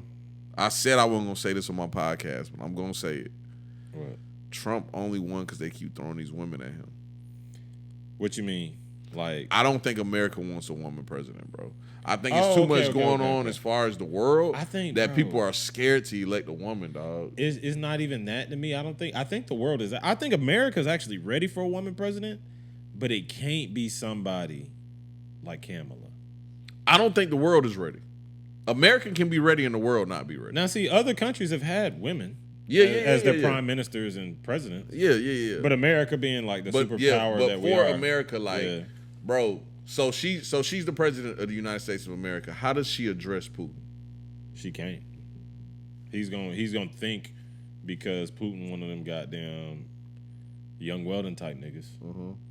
He gonna try to run over the bitch, and she's gonna be because the thing about women is, I'm sorry, I'm generalizing, man. Please forgive me, women. But nah, you telling the truth. Keep going. But if you like, how you like try to big dog a girl nowadays, like you be trying to act like you like the big dog. They'll try to big dog with you. Yeah. And it's like sometimes like, and I don't know when women started getting like this too. I think it's a recent thing. But like, if I get rah-rah with my girl, she'll get rah-rah with me, not knowing that I could like strangle her to death. Right? Like, you're basically like you're yelling, I could kill you, but that's neither here nor there. But no, that's an important point too, because I grew up like that. That's the thing. Like, bro, to this day, this is a perfect example. To this day, bro, my mom is 5'7". Yeah. A couple pounds. Yeah. Bro, I'm 6'2", 235 pounds. And my mom told me the other day, yeah, if you did that, I would have beat your ass. And it's like, oh. That don't even make sense. But the funny part is like, in a world where there's no, like, here's the thing: when men talk to each other, I tell Katie this all the time. Like, I hate when she raises her voice at me because, with men, right? Me and you don't yell at each other, even if we beefing. We don't yell at each other. Or if we having a passionate debate. Yeah, we don't. It's still not no whole bunch of yelling. We just not finna yell at each other because there's a certain octave that men hit. When it's, nah, nigga, you ain't finna be blah, blah. You hit that octave. And it's like there's the threat of physical violence. Like me and you, we finna go at it, and one of us could die. Correct. You know what I'm saying? It's like girls don't understand that shit. Like as men, we know we're not gonna get to that because it's like once it's at that point, now one of us has to either get beat up or die, and that's like all men understand that. And most of the time, it ain't fucking worth it. Yeah, and it's never worth it. And that's how so many men have died. But it's like even one of your it's even times you'll let one of your punk ass friends get some shit just because you like, man, I'm not even finna. A nigga will be rah-rah with you and you'll just let him, man, you can have it. Whatever. Because you know where it could go. You know I got into one of those spats with Blue the other day. That's what I'm saying. So it's like men have that understanding. Women just don't get that. You know what I'm saying? Like a lot of the time they just don't get it. Like, oh, this could get violent to where one of us really loses our life or some shit. Yeah. Like, so it's like, I think when talking back to the president shit, a woman is always willing to like one up you because she's just not understanding the consequences of like where that could lead to. You understand what I'm saying? Yeah. And so like, I'm not saying I'm being extremely misogynistic right now. But I don't care. But I just feel like a lot of women are like that. My sisters are like that because and my dad, they never knew my dad was always just taking it easier on them. You know what I'm saying? They always thought like, yeah, nigga, yeah, I won. see, you Keenan, you a bitch, cause that nigga be bitching you out, nigga. And I know I'm like, nigga, I'm 6'4", like 250, nigga. I'll kill this nigga. Yeah. But I have respect for my father, so it's like I won't do that. But like they'll be like, nah, you know, like how Hannah is with him and stuff. He'd be like, all right, I'll fucking. Well, you know what it is. What it is that it's a mental game, right? Yeah. And for some reason, women think it's way harder for men than it Yeah. is for women, especially mentally, right? Yeah. Because like you just said, you already know you're in a position where this person's lives is in your hand if y'all get into it. Exactly. Yeah. But you have to play the game to try to win mentally versus physically. Yeah, because yeah. you can win physically and now you're the fucking bad guy. And it don't feel good. And you lost. Yeah, it you don't completely feel good. lost. So now you have to play this game where you have to win mentally and now people think you're a bitch. Yeah. Exactly. So it's kind of hard being a man because it's like, okay, somebody who you just love dearly just told you they was gonna beat your ass. Yeah, yeah. You know they can't beat your ass. You know they can't. But now you have to not do nothing about it. But So then- now they think you soft because they just tried you and you did nothing. Exactly, and that's the thing. And women interpret that as, yeah, I won. Yeah, yeah. And They, it's so they fun. won and you a hoe. But it's a whole nother mind game behind that whole game you Yeah. just played. Yeah. You know what I'm saying? It's like, and that's the mental game of it all. Like my dad even admitted, it's so funny, bro, because like my dad, like a few years ago, he never admitted this when I was younger though. These are back in my football playing days, nigga. I'm benching 350, I'm squatting 5 something. You know what I'm saying? I'm just a strong, cocky ass nigga. Plus I got testosterone running through my veins like a motherfucker. So I'm always either angry or horny, nigga. One or the other. Yeah. You know what I'm saying? It's like, and he admitted to me, he was like, I ain't gonna lie, when you got about 15, you could have beat the fuck out of me. I ain't gonna lie to you. But goddamn, you know, you were scared of me. And I was like, no, I just had respect for you. You know what I'm saying? Like when you respect somebody that's different, respect is always better than fear. Bro, I'm gonna tell you, I got a friend that tried another one of my friends recently. And my friend told him, he was like, oh, come to my house. Yeah. And I was like, bro, don't go over there. He's gonna shoot you. He's going to shoot you as soon as Yeah. you get there. Yeah. And he was like, you know what, bro? You right. He is gonna shoot me because he's scared of me. And I was like, oh, why you think he's scared? This dumbass nigga said because I weigh 330 pounds and he only weighed 170 and little niggas is always scared of big niggas. I said, oh, you're stupid. Yeah. No, he's gonna shoot you because you're dumb. Yeah. You're going to a fucking gunfight with a knife. Yeah. You're getting shot. Yeah. Yeah, you right. Niggas be scary. Nigga, nobody's and you're obese. Nobody's scared of obese niggas. You got a good 3 swings and you parched, you tired, nigga. Bro, last time I got into a physical altercation with somebody, bro, that fight lasted maybe 18 seconds and I fucking threw up everywhere. I was so fucking drained. Yeah. Like, bruh. And this person who I'm talking about weighs 110 pounds more than me. Yeah. Nigga, nobody's scared of you, bro. Nobody. You're obese. It's not much when it comes to men.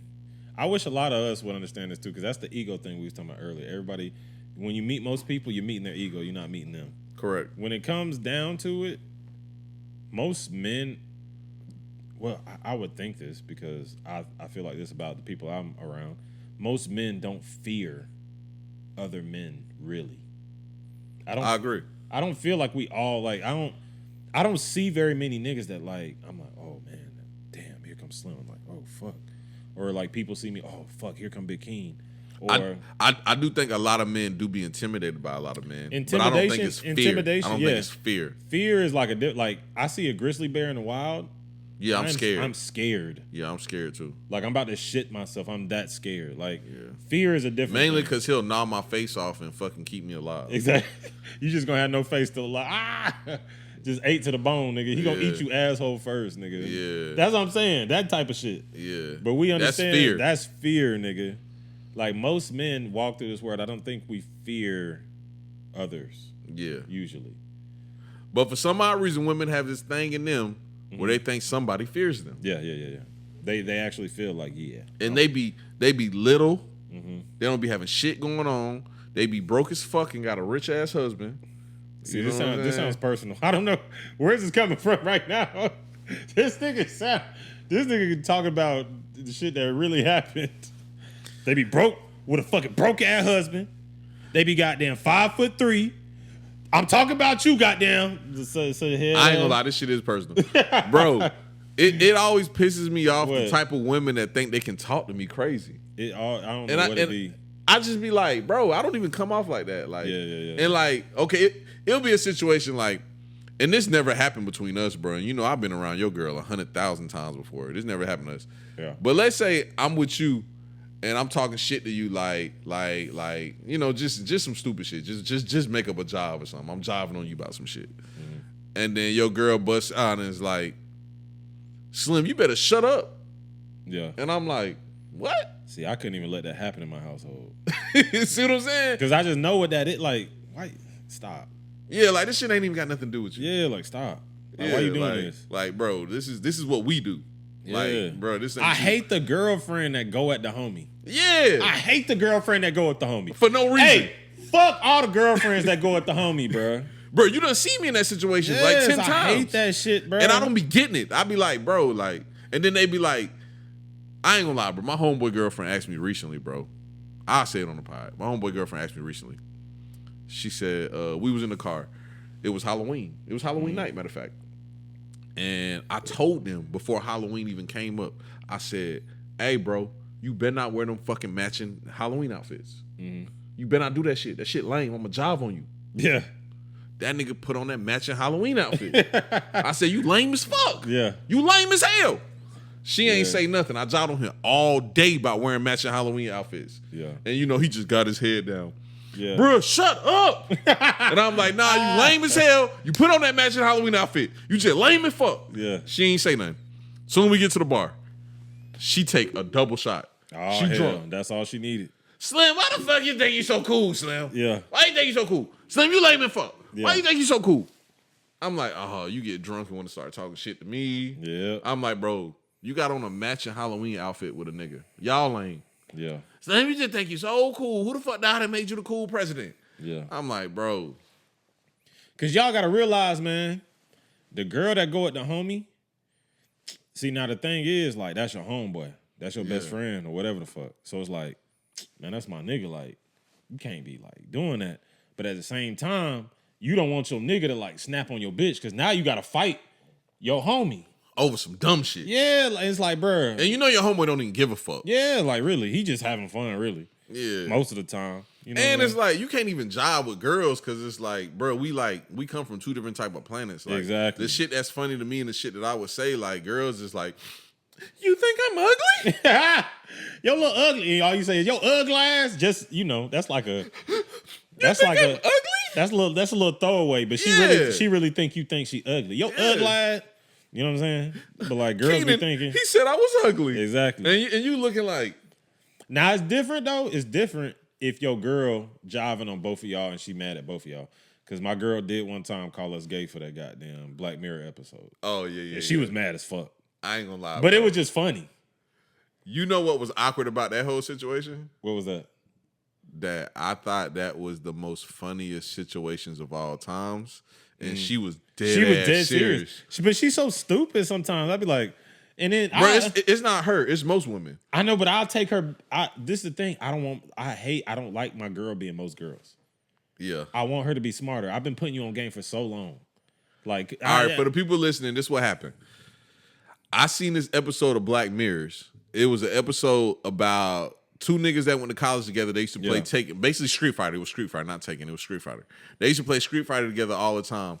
They made this. Now it's in the future. They made this fully what's it called? Fully what? Fully immersive kind of. Fully immersive virtual reality game of Street Fighter. And them niggas found out that they could fuck on that motherfucker. One of them niggas was a girl. One of them niggas freaky ass nigga. Yeah. And them niggas used to link up on the game and just start fucking. Just fucking.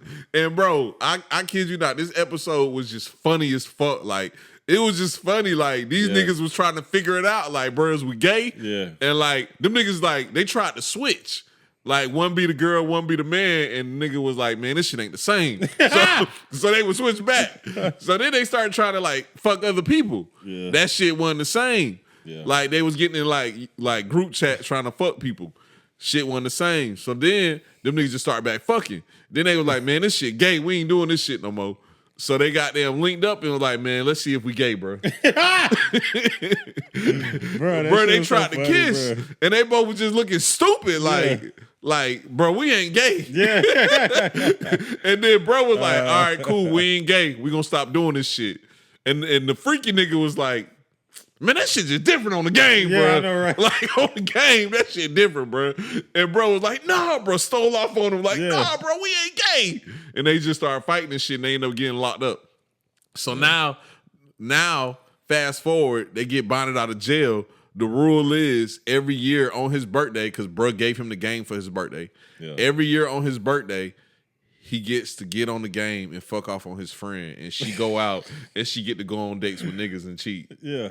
So he get to fuck his homeboy on the game. She get to go. I ain't fuck gonna lie, that's not even fair though, because like it's really, not fair at all. She winning. She really winning. All right, so I show Big King and his old lady this episode, and me and Big King laughing, and then we basically talking about how it's not fair type shit, and then we were like, and she was like, how is that shit not fair?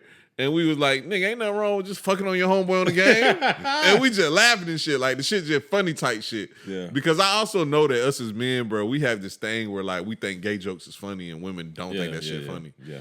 And she just like, y'all gay. Y'all gay for real. Yeah, like, she like, y'all will fuck each other on the game. And we was like, I don't know. But we joking, of course. Yeah. And she's going in. She's mad as fuck and yelling and screaming, bro. Yeah. Nigga, that shit was funny, though. Yeah, that was funny. Girls are weird, bro. I mean, guys are weird, too. Yeah. But just on the other side of that. Weird as fuck. At the same time, she get mad at a hypothetical. Yeah. It's like because, bro, neither one of us is playing no game where you fucking virtually. No, that shit's just weird as a motherfucker. I like real life. We're not doing that shit. I like real life, women. You know but nigga, at the time, it was just funny. Like, we was doing what we doing right now. We was fucking drinking early as fuck in the morning, watching a stupid ass show that I was like, hey, bro, you gotta watch this shit. This shit funny. Yeah. You know what I'm saying? Like, and I do weird shit like that all the time. Like, bro, y'all gotta see this shit. Yeah. And I'm one of them people, like, when I be with my home with his girl, like, I just feel like we all friends. Yeah. But them motherfuckers be mad as hell. Yeah. That nigga Slim weird. Girls always on some weird shit, bro. They always on some, I don't know, nigga. I don't know. And then they always like on some overprotective, they just be over the top. Like, I wish girls could just like chill sometimes. Like, you don't need all that. They can't chill. Now we got to get into Trump social media and what the girls were saying online about niggas voting for Trump. Yeah, bro. So on social media, these motherfuckers was going crazy, nigga. Nigga, the first post I seen, and it confused me at first. I ain't really like know what the hell was going on. The nigga said some shit like, oh no, it was a girl, and she posted like a billboard, and the billboard said, if you vote for Trump, you hate women. No, or you don't respect women. Mm-hmm. And I was like, what the fuck is going on here? Then I just start seeing that shit everywhere. I start seeing all men stand up, that's for women and not Trump. And I was like, what women got to do with this? And then that's when I realized, because, bro, I'm slow, bro. I don't understand 87% of the shit that goes on social media. I didn't know that women was taking this abortion shit over the top. And Trump came out and they asked this nigga that question 100,000. Bro, they asked him that shit during the presidential debate. Mm-hmm. They asked this nigga this shit in every interview he did. Nigga, everywhere he has ever been, they asked him about this abortion shit. And this nigga said the same thing, and it was 100% true. He said, bro, under the Biden administration, because, that's his favorite words, under the Biden administration, they have already made abortions illegal. Mm-hmm. It's obvious that we agree somewhere. Mm-hmm. But for some reason, they want to make that a Trump thing. So now, if you eliminate that, what the fuck does these posts mean? Bro, I don't know, bro. I think what they did, and even when I was watching it, I was watching the on election night in LA, rooftop at the Marriott. Shout out to the Marriott, man. They got a nice little rooftop bar, 18th floor, in LAX, bro. Go check it out. But goddamn, I'm watching this shit on MSNBC, and they kept making it about the gender gap. About, well, if you look here, women are voting for, or less women voted for Kamala than they did Biden. And most white women voted, or a lot of white women, more white women voted for Trump. And black men at 24%, and they pretty much just like, I don't like the divisiveness of like liberal media. Yeah. Like, it's like, okay, 24% of black men voted for Trump. Okay. That don't mean black men hate women. Yeah. You know what I'm saying? But that's what they're equating all that shit to. It's like, oh, but most white women voted for Trump. Okay. That doesn't mean white women hate black women. Correct. It doesn't mean that. It's like, and that's the thing about progressive and liberal media is that it's so fucking divisive.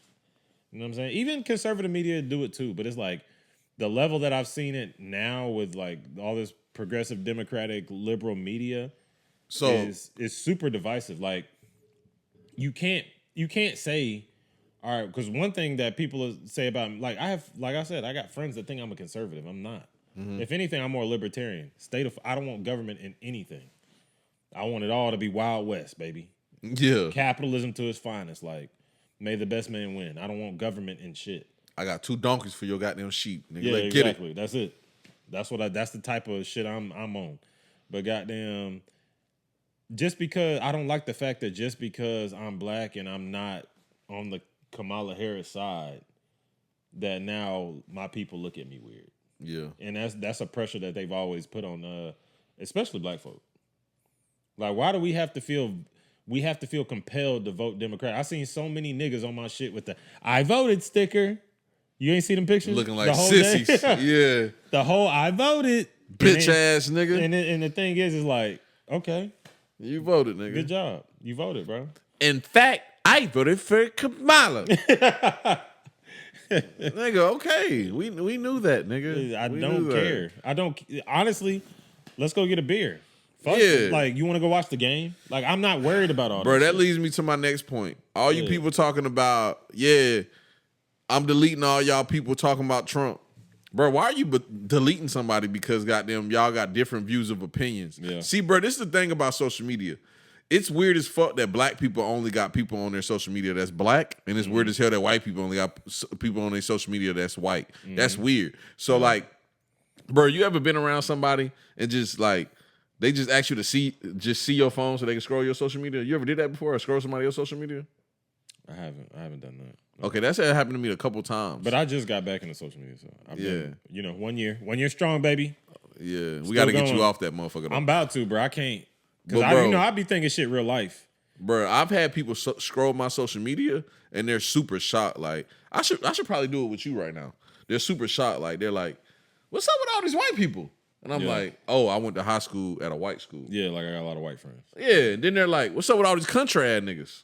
Oh, I graduated high school in Kentucky. Mm-hmm. And then they're like, what about all these weird people? Like, it's people in here that's like live in LA and look like they fake. Oh, I lived in Germany. So I met people from all kind of fucking places. Yeah. So, bro, like my social media account is just a mixture of people from every fucking where. Yeah. So, like, it's not just niggas in Augusta going to Limelight. Yeah. That's not what's going on my social media. Yeah. So people don't really understand that.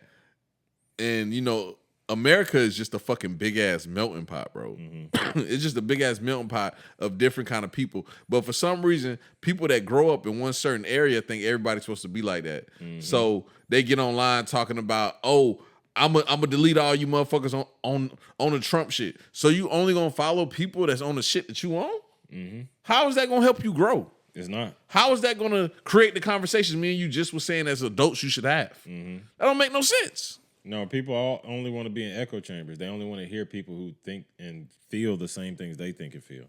And that's fine.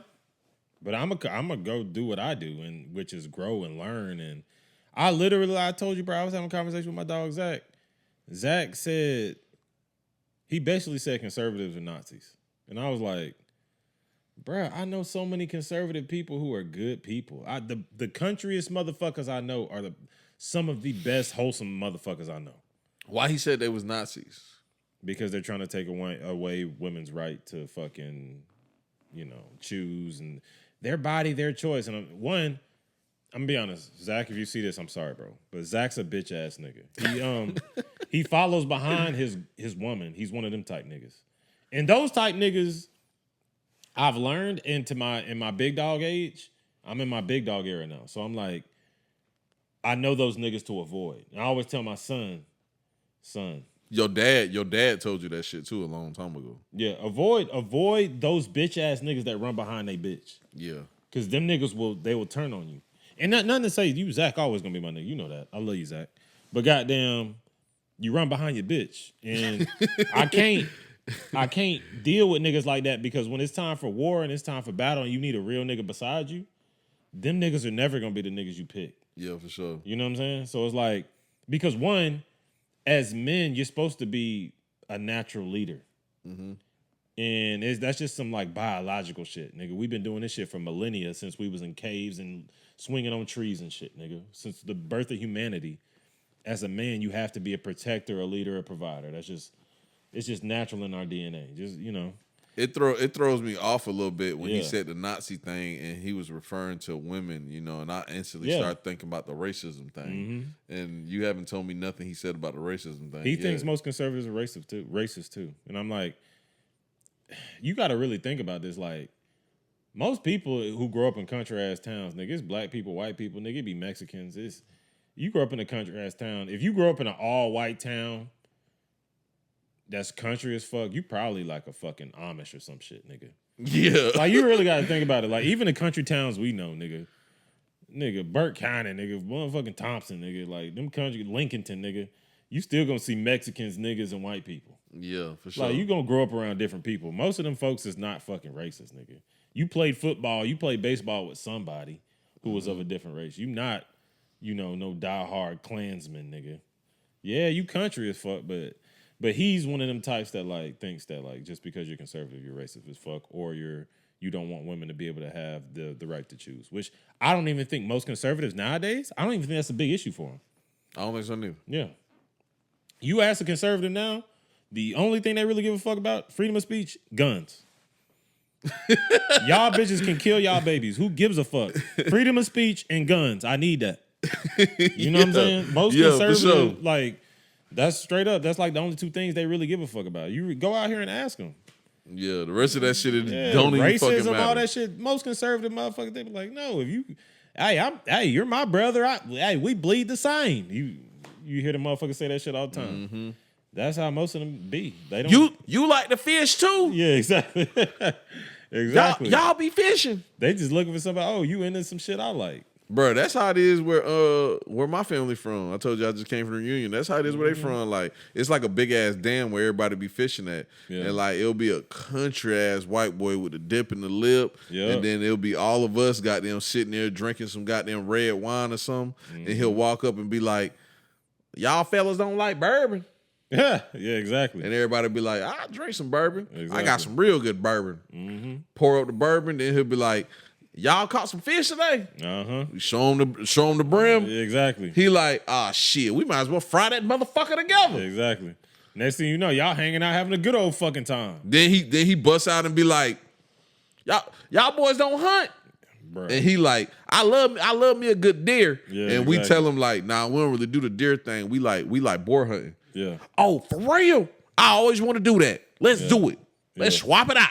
Mm-hmm. So then you wake up in the morning, you go fucking deer hunting with him at 4 a.m. Mm-hmm. You catch you a fucking buck. Yeah. Goddamn evening time, y'all in the fucking tree, jumping down on the board, putting a fucking knife in the goddamn boar throat, and he like, man, that was the most motherfucking fun I ever had in my fucking life. He ain't never been around a nigga in his life. Exactly. He don't even know what niggas do. Mm-hmm. All he know is y'all do similar shit. Y'all just came together and y'all created this great experience together. Mm-hmm. That's what Martin Luther King dreamed about. Some of the best times I ever had have been with rednecks and country people. Yeah, they do shit that you just would never think is some fun shit, but it's just fun. Yeah, like mudding. I never thought going off road in a truck and we sitting on the back of that bitch, dangerous as hell. But I never thought that'd be some of the most fun I've ever had in my life. But it is. Yeah. You know what I'm saying? And my dad has even realized that as he's gotten in his grown age. My dad has never hunted in his life. The past 5 years we've been going hunting. This nigga loves that shit. You know what I'm saying? Mm-hmm. And I'm like, because you know he from New York. Like, nigga, like I grew up, like my grandpa, he hunted, he fished and stuff like that. So I'll go with him. You know what I'm saying? But it's like, my dad never had those experiences. He always thought that was some redneck, racist nigga shit. And then he started realizing, like, no, if you want to survive, nigga, you should know how to hunt. You should know how to fish. And now he's like, bro, he's obsessed with it every year. Some years I don't even want to go. And he'd be like, Keenan, come on now. You going with us. And I'm like, all right, bro, whatever. Fuck. You know, Hunting is fun as fuck. It is fun. And not only is it therapeutic, it's like a way to like be one with the land. Yeah. And the funnest part about hunting is we'll go hunt. We'll be out in the stand or whatever for about 5 hours. The funnest part is when you get back, somebody done got some meat, and y'all are and y'all are sitting around the fire and just shooting the shit, drinking moonshine and beers, and y'all just talking shit. And I'm like, bruh, when I think about it, I'll be sitting around with all my brothers and my dad. I'm like, this is what men have been doing since the dawn of time. Yeah, that's where the competitive spirit came from. Yeah. This is before basketball and football was even invented. We've been sitting around a fire talking after the hunt since thousands and thousands of years ago. Mm-hmm. That's all we've been doing, sitting around the fire talking shit after the hunt. You know what I'm saying? It's in a very competitive spirit. Yeah, exactly. And that's where that sport comes from, and that's where sports commentating comes from. That's where watching the shit comes from. Mm-hmm. Nigga, the TV ain't nothing but the fire. Yep. And we all just sitting around talking about the highlights of the game. Or whatever the fuck. You know, whatever happened in the day. Yeah, we've been doing that. You really think, bro? Well, hell, Chris fell from his goddamn stand when he went to take the shot. Exactly, nigga. Exactly. Yeah. And everybody just jobbing on Chris. Chris, you fat as fuck. That's why you fell from your stand. Exactly. Fat nigga. bitch. Yeah, we talking about back when niggas had spears and was talking about booger booger. Yeah. Niggas been doing this shit forever. You know what I'm saying? Niggas sitting around the fire hungry as fuck because ain't nobody catch shit all day. Exactly. Talking shit. Niggas like, man, y'all better stop being lazy. Mm-hmm. Shit, we gonna starve out this motherfucker. Yeah. Next day, everybody done caught some shit. And niggas Thanksgiving dinner. Yeah. You know what I'm saying? And that's why it's like hunting and sitting around the fire is the purest thing that I've ever experienced with people. Like I love, like, I'll do that forever. I'm gonna do it with my son. He 9 now. I said I'm gonna start taking him hunting when he 10 because he a little slow a little bit. So I don't want to see that nigga with a big ass gun. Like, that nigga might do some stupid shit. You disagree with kids having guns? I'll let him have a 22, but nothing big enough to kill a deer. Why? Bro, they don't build. I don't know if you know, but they don't build kids the same, bro. When we was young, we knew how to do shit. Like, bro, I told my son, like, he'd be scared to ride his bike up the street, like around the corner of his friend's house. I'd be like, bro, I used to ride to Stratford from Bridlewood. Yeah. Like, nigga, that's like 5 miles. Like, that's like pretty far to be riding on your bike at 8 years old. Yeah. I used to ride to Stratford because that's where all the lit niggas lived. I was like, yeah, all the fun niggas live in Stratford. Nigga, I'm about to ride to Stratford. For the people listening, that's where I lived. Yeah. All the lit niggas live in Stratford, bro. Well, it was really like a connection in the neighborhood because all those neighborhoods were connected. It was Stratford, Hardy Point, High Grove, Somerset, and the neighborhood in front of that was called like Wood something. Yeah. Woodland or some shit like that. But that was the lit neighborhood. Bridlewood was lit too, but we just wasn't as lit. Yeah. It was literally like me, Chuck, and Votney. And Ethan. And E, yeah. And E. Yeah. And that about it, bro. And we had a few people up front. Ty used to live in there, but he came a little later. But, nigga, it was kind of boring over my side of town, bro. I ain't gonna lie. Yeah. So niggas used to ride. All y'all used to come over there with us. And y'all had the hose. We had the hose. Stratford had the hose, man. Stratford had the hose. Bro, when I was a kid, bro, I had a mean-ass connection, bro. Like, bro, I used to get out of school and just ride my bike and just go hit hoes just back to back to back. Y'all had an abundance of hoes. We had, like, 2 hoes, bro. Yeah. We didn't have hoes. I don't even think y'all had 2. Like, all the girls y'all had in y'all neighborhoods was like niggas' sisters that like people was like you couldn't really move on. It was bitches you really couldn't move on. Like, damn. Yeah.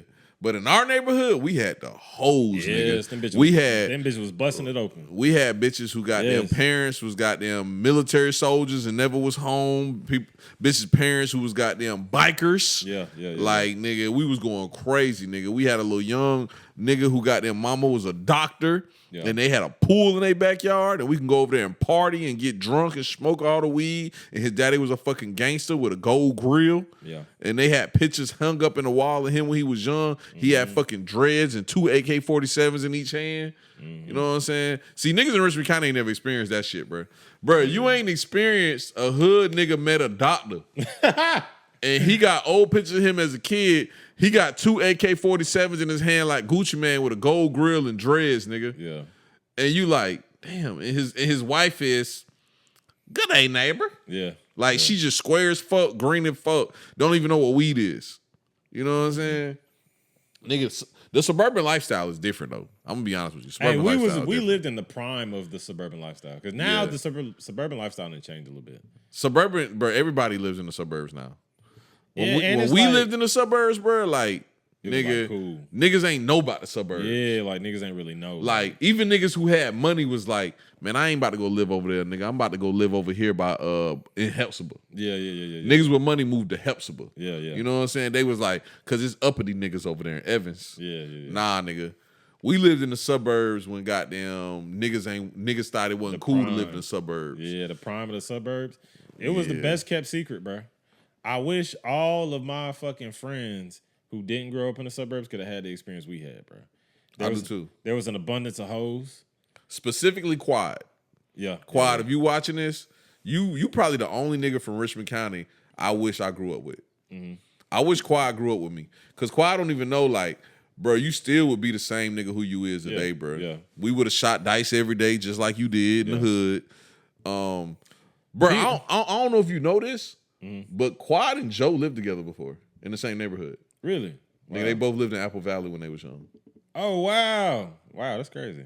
Yeah, they know Joe.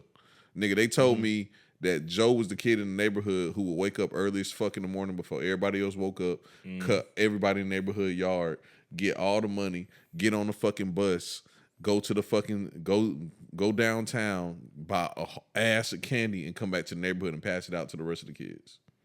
They said that's who Joe was when he was young. That's a good ass nigga. What happened? That sound like like a stand-up They guy. told me that's who Joe was, though. And they was like, Joe was always a nigga like who just did everything. Cause nigga, at this time, Joe was your son age. And they said Joe rode the city bus. Yeah. He got them cut yards, rode the city bus, always had money, and was just passing it out to everybody. See, I couldn't imagine riding a city bus at like 8, 9 years old. That's crazy, though. No. Fuck you doing it. Yeah. Nigga, imagine your son right now. That nigga would never get home. He'd just be gone. That nigga would never get home, bro. I swear to God. You right. Times is different. Yeah. Cause I ain't gonna lie, bro. I be disagreeing with you, goddamn, thinking your son just can't do shit. But one thing I'm definitely agreeing with you on is I don't think your son that far advanced where he could goddamn. He can't go cross town and come back. I can't even go cross town and come back. But that's just because I'm retarded a little bit. My navigation skills are terrible. But you know, when I was his age, I used to goddamn sneak out the house and ride the Strauss and goddamn go downtown Manheim and goddamn. I told you when I was young, I seen a training for the first time. I was scared as fuck because I didn't know what it was. That shit freaked me the fuck out. Yeah. And goddamn came back home shaking and shit. Yeah. My mom was like, "Boy, what's wrong with you?" I was like, man, I seen a man, but he was a girl. Yeah. And she was like, "What? What you mean?"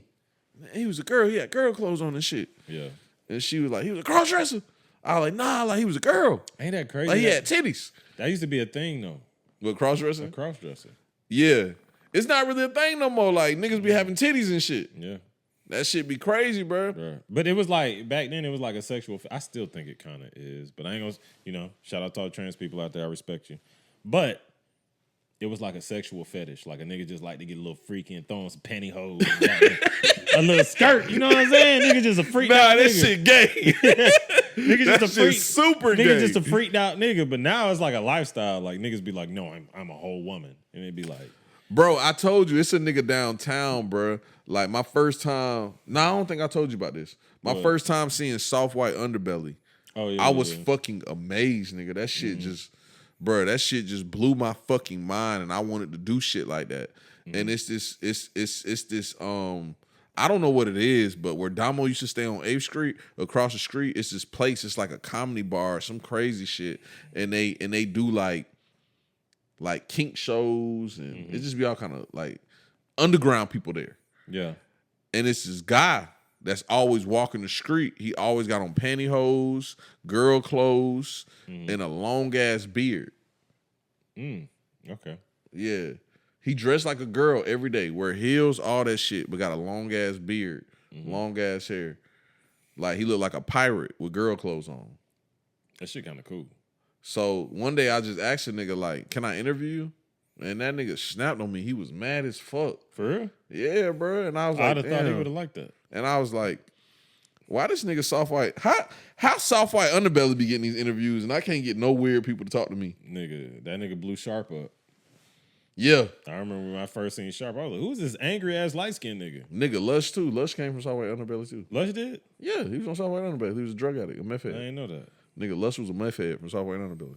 Yeah, speaking of that, You know I'm a super friend. You know I'm a super fan of Soft White Underbelly. Super. fuck Adam 22, bro. Can we talk about it? We can talk about it. This could be the last topic. It ain't got to be. Adam 22 is what Kendrick was talking about Drake. Yeah, That nigga freaky, he nasty, yeah. and his line of integrity is all over the place. Bad, bro. Bro, he recently just fucking, and I don't care what nobody say. He's scared of bro. What's the Crip nigga name? Brick Baby. Yeah, Brick He's Baby. scared of Brick Baby. Brick Baby was late as fuck, and he cussed Lush out for being late. And I was just like, nigga, what the fuck, bro? Adam 22, and he's just like his morality is just all over the fucking place, bro. When you got a man around you that don't got no integrity, I know his wife probably thinks of him the same way too. He just don't see it. And I don't know. I think she with that type of shit. I think they're the same kind of people. I think one day Lena's gonna straight up be like, "You're a fucking scumbag. Like you're trash." He do gross ass shit too. Like, remember when he had that black girl on the podcast and she was sitting in his lap and he was like, "This is my girlfriend" type shit. Yeah, That's weird, my nigga. yeah. That's weird. Like, I understand you and your bitch be swinging and doing And like I just extra don't. shit. I don't like but how that's weird. I don't like how he's so easy to just dispose. He'll use his like people of color on his platform to like boost him, and he's so easy to dispose of them. Yeah. And Bro, he told like, Lush and Brick Baby, like, I have to replace my host if y'all keep being late. Like, they just replaceable as fuck. Nigga, Yeah. I only watch his platform now because of Brick Baby. because you're a host.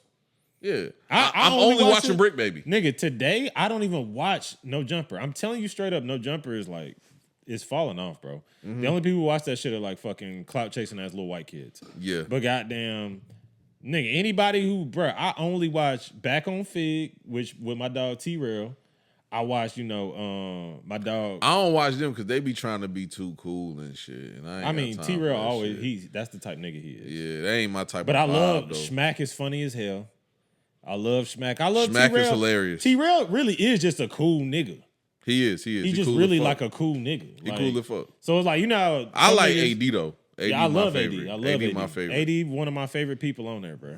And goddamn, I like House Phone too. Like Bruh, even I House say Phone this- little gay ass. I say this all the time, bro.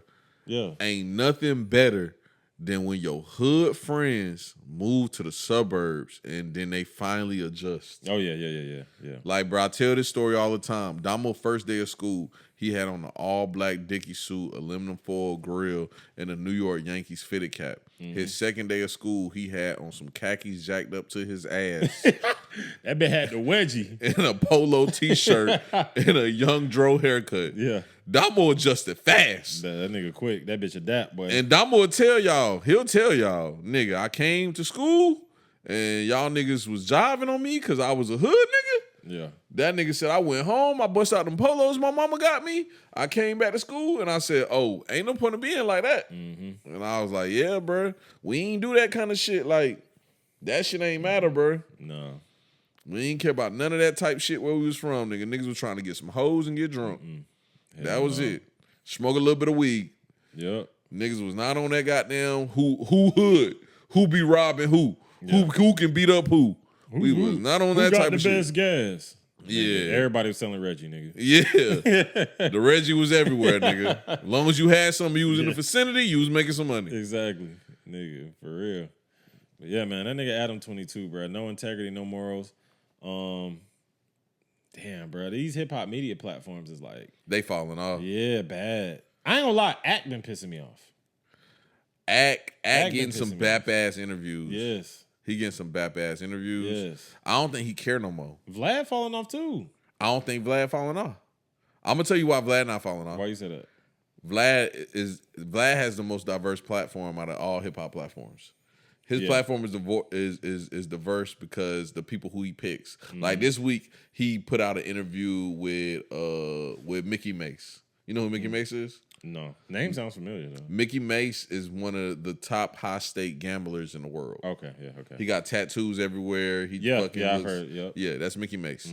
He put out an interview with him. Nigga, that shit's fucking amazing. Yeah. You know what I'm saying? Like, Vlad will never fall off just because he is really good at picking unique Diversity. people.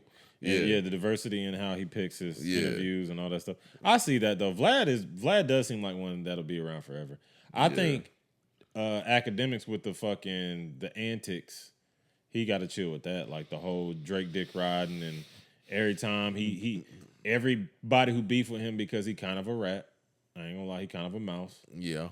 And he always picks people that he wants to fucking, like how he did the whole Meek thing, and like he's like pretty much celebrating Meek's like downfall kind of right now. Even though like, bruh, we need a hard Meek tape, bro. I'm tired of niggas, because it started, at first I thought it was fun with the whole Freaky Meek and the Diddy shit going on. But now it's gotten to the point where I'm like, oh, these niggas think Meek sweet for real. Like, Meek is one of the hardest rappers to ever come out. Bro, not even just Meek Mills. Yeah. We need some real grown man gangster music right now. Yeah. We missing that shit. Like, don't get me wrong, there's some niggas coming out and shit, and free Schmirk, bro. Yeah, free Schmirk, bro.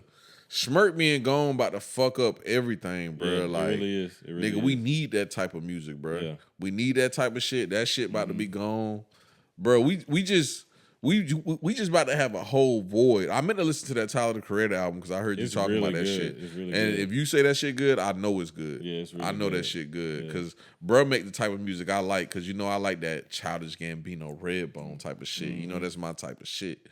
So I want to hear that type really of good. shit. Listen to that album. It's really good. Chromacopia. Bro, we need some music, dog. We really do need some music, and like, yeah, dog. I need a good, man, you gotta, bro, just go on Funk Flex, drop me a hard freestyle, bro. I need that, bro. Oh yeah, for sure. Bro, we not getting that no more, bro. We got this fucking Uzi Vert type. Uzi got the hardest video I ever seen in my life. Which video you talking about? The last video he just put out where he's like in Japan and it's like a reality show and they're all just watching him and it's like robots. It's nothing but him and robots all in it. I gotta watch it. I ain't seen it. Bro, that's just the hardest video, and that song is hard as fuck too. Yeah. This is like the hardest video I ever seen in my life, bro. That shit is hard as a motherfucker. Yeah. But yeah, bro, we need a Hove album. Jay-Z, we know you're a billionaire and your bitch is too. Yeah. And we don't need healed Hove. We need Hove in 96. Still fresh off the block. I don't need 96. I need 96 Hove, bro. I need 2000 Blueprint. All I need in this life is sin. See, I need Reasonable Doubt Hove. I hate Reasonable Doubt. I need Reasonable Doubt Hove. I like Blueprint. Blueprint was like evolved Hove. That's what I need right now. Yeah. I like 444 Hove. I like it too, but I don't want it. I got a kid. I'm good. I mean, I got a family. I don't need to hear that. I know. I'm a grown man too. Okay. So let me ask you, because a lot of people don't like this Hove. Do you like Magna Carta Hove? I did like Magna. I like all versions of Hove, but for different reasons. I like Reasonable Doubt Hove because he's still like fresh off the block. Like, nigga, you might get smacked. He's still on his goddamn Goodfellas type shit. I like that. Yeah. You know what I'm saying? Like, I like that. I like the edginess of the young, wild, reckless version of people. Because that was like, to me, that's the best version of people. I like Magna Carta Hove because Nigga, you the businessman that get off from a long day of having business meetings and you go gamble. Yeah. That's like my dream. Yeah, but that's like what I'm living now. Yeah, that's So why I want that like- album. That's why I want that album. I'd rather you be. I need that. That's why when I need like that. listening to Smirk, because Smirk, he give you that goddamn like that. It's the street shit you need. Yeah, And it's like, different people for different reasons. you know what I'm saying? It's that street shit you need. But he'll have a song on there that be like, "I love my bitch," or You know who I like right now? who was that? Big X the Plug. Big X Fire. Big X is one of those. I fuck with bruh. Yeah. That therapy session song on his new album, Take Care. That bitch hard. Yeah. That I think. bitch super hard. Yeah. Big X is one of them. Texas rap is really doing pretty well too. The Mexican OT, he getting a lot of buzz too. But The Mexican OT, he not the one that's he's gay. the fat Mexican nigga. He not the one that's gay. Nah, he the fat Mexican that sound like Oh, Kevin okay. Gates. What's the gay one? Bad Bunny? No. It Bad was, Bunny Puerto Rican. It was another Mexican Texas rapper who came out. He was kissing somebody. Yeah, Bad Bunny. But he Puerto Rican. No, it was somebody else. That's a rapper. It's not the Mexican OT. It's somebody else. He had kissed somebody and he was saying he wasn't gay. Then he finally came out and was like, "Fuck it, I'm bisexual." I don't know. It had to be Bad Bunny. I don't know. Nah, we've been new. Because Bad you know Bunny Mexicans, was they gay. don't play with the gay shit. Yeah, we've been new. Bad Bunny was gay. Yeah. Yeah. I gotta hear Tyler album though. Like, what kind of shit Tyler on in this album? This is like his evolved album where he's really, as you get later in the album, you start to see that he like understands that he's a grown ass man now. He's fucking 30 as fuck. He's had experiences. There's a song on there about how he got a girl pregnant and what they were going through, that whole situation. There's a song on there about him and how he's never met his father and how his mom pretty much admitted at the end of the song like that she kept his father away from him. And like it's just a really like it's like that album where he's finally coming in touch with him and he's not the Odd Gang, you know, the Wolf Pack fucking Odd Future Tyler anymore. Yeah. He's like, I'm a grown man now. Like Bro, those conversations you have to have with your mom are always awkward as fuck. Like when you finally have to tell your mom, like, bro, the reason why I don't hate my dad is because I know you kept him from me. yeah. Those conversations are awkward. And it's as fuck. crazy because you don't even realize it till you get so old that it's like it don't even matter no more. Yeah. Don't you wish you would have realized it when you were like 10? And you'd have been like, oh, I actually did though. I you knew. realized it younger? I knew because I shouldn't say. Most this on people the pod. be like, My your dad mama used to be sneak like, and come see me. You know Yeah, what I'm saying? yeah. So like I knew yeah. because I was like, this shit weird as fuck. This nigga sneaking to come see me. This is weird. Yeah. But most people, you just believe your mama. So they be like, Yeah. yeah, that nigga don't love me. He don't want to see me. And then you don't realize he was 28. That finally, oh damn, my dad wanted to see me the whole time. You know what I'm saying? And it's like she was just so. It goes back to what I said earlier about, Yeah. about women being spiteful and Yeah. that revenge and that. Yeah, bro. That's just how life goes, dog. Mm-hmm. Bro, we need all kind of music though, bro. We need Yeah. all kind of music and like it's just a weird ass voice. Music is in a weird place right now to the point that I'm not even listening to music right now. Yeah, I've been listening to a lot of Keith Sweat. I really don't know why. waited a while to listen to that Chromacopia album, but then I saw like a few days ago it sold 300,000 first week. I was like, God damn, it's like nobody does that.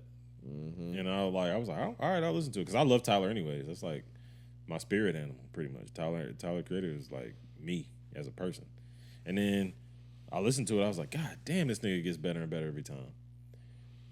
We need a Childish Gambino album too. We definitely he dropped one like a year ago, but that shit wasn't hitting like it was supposed to.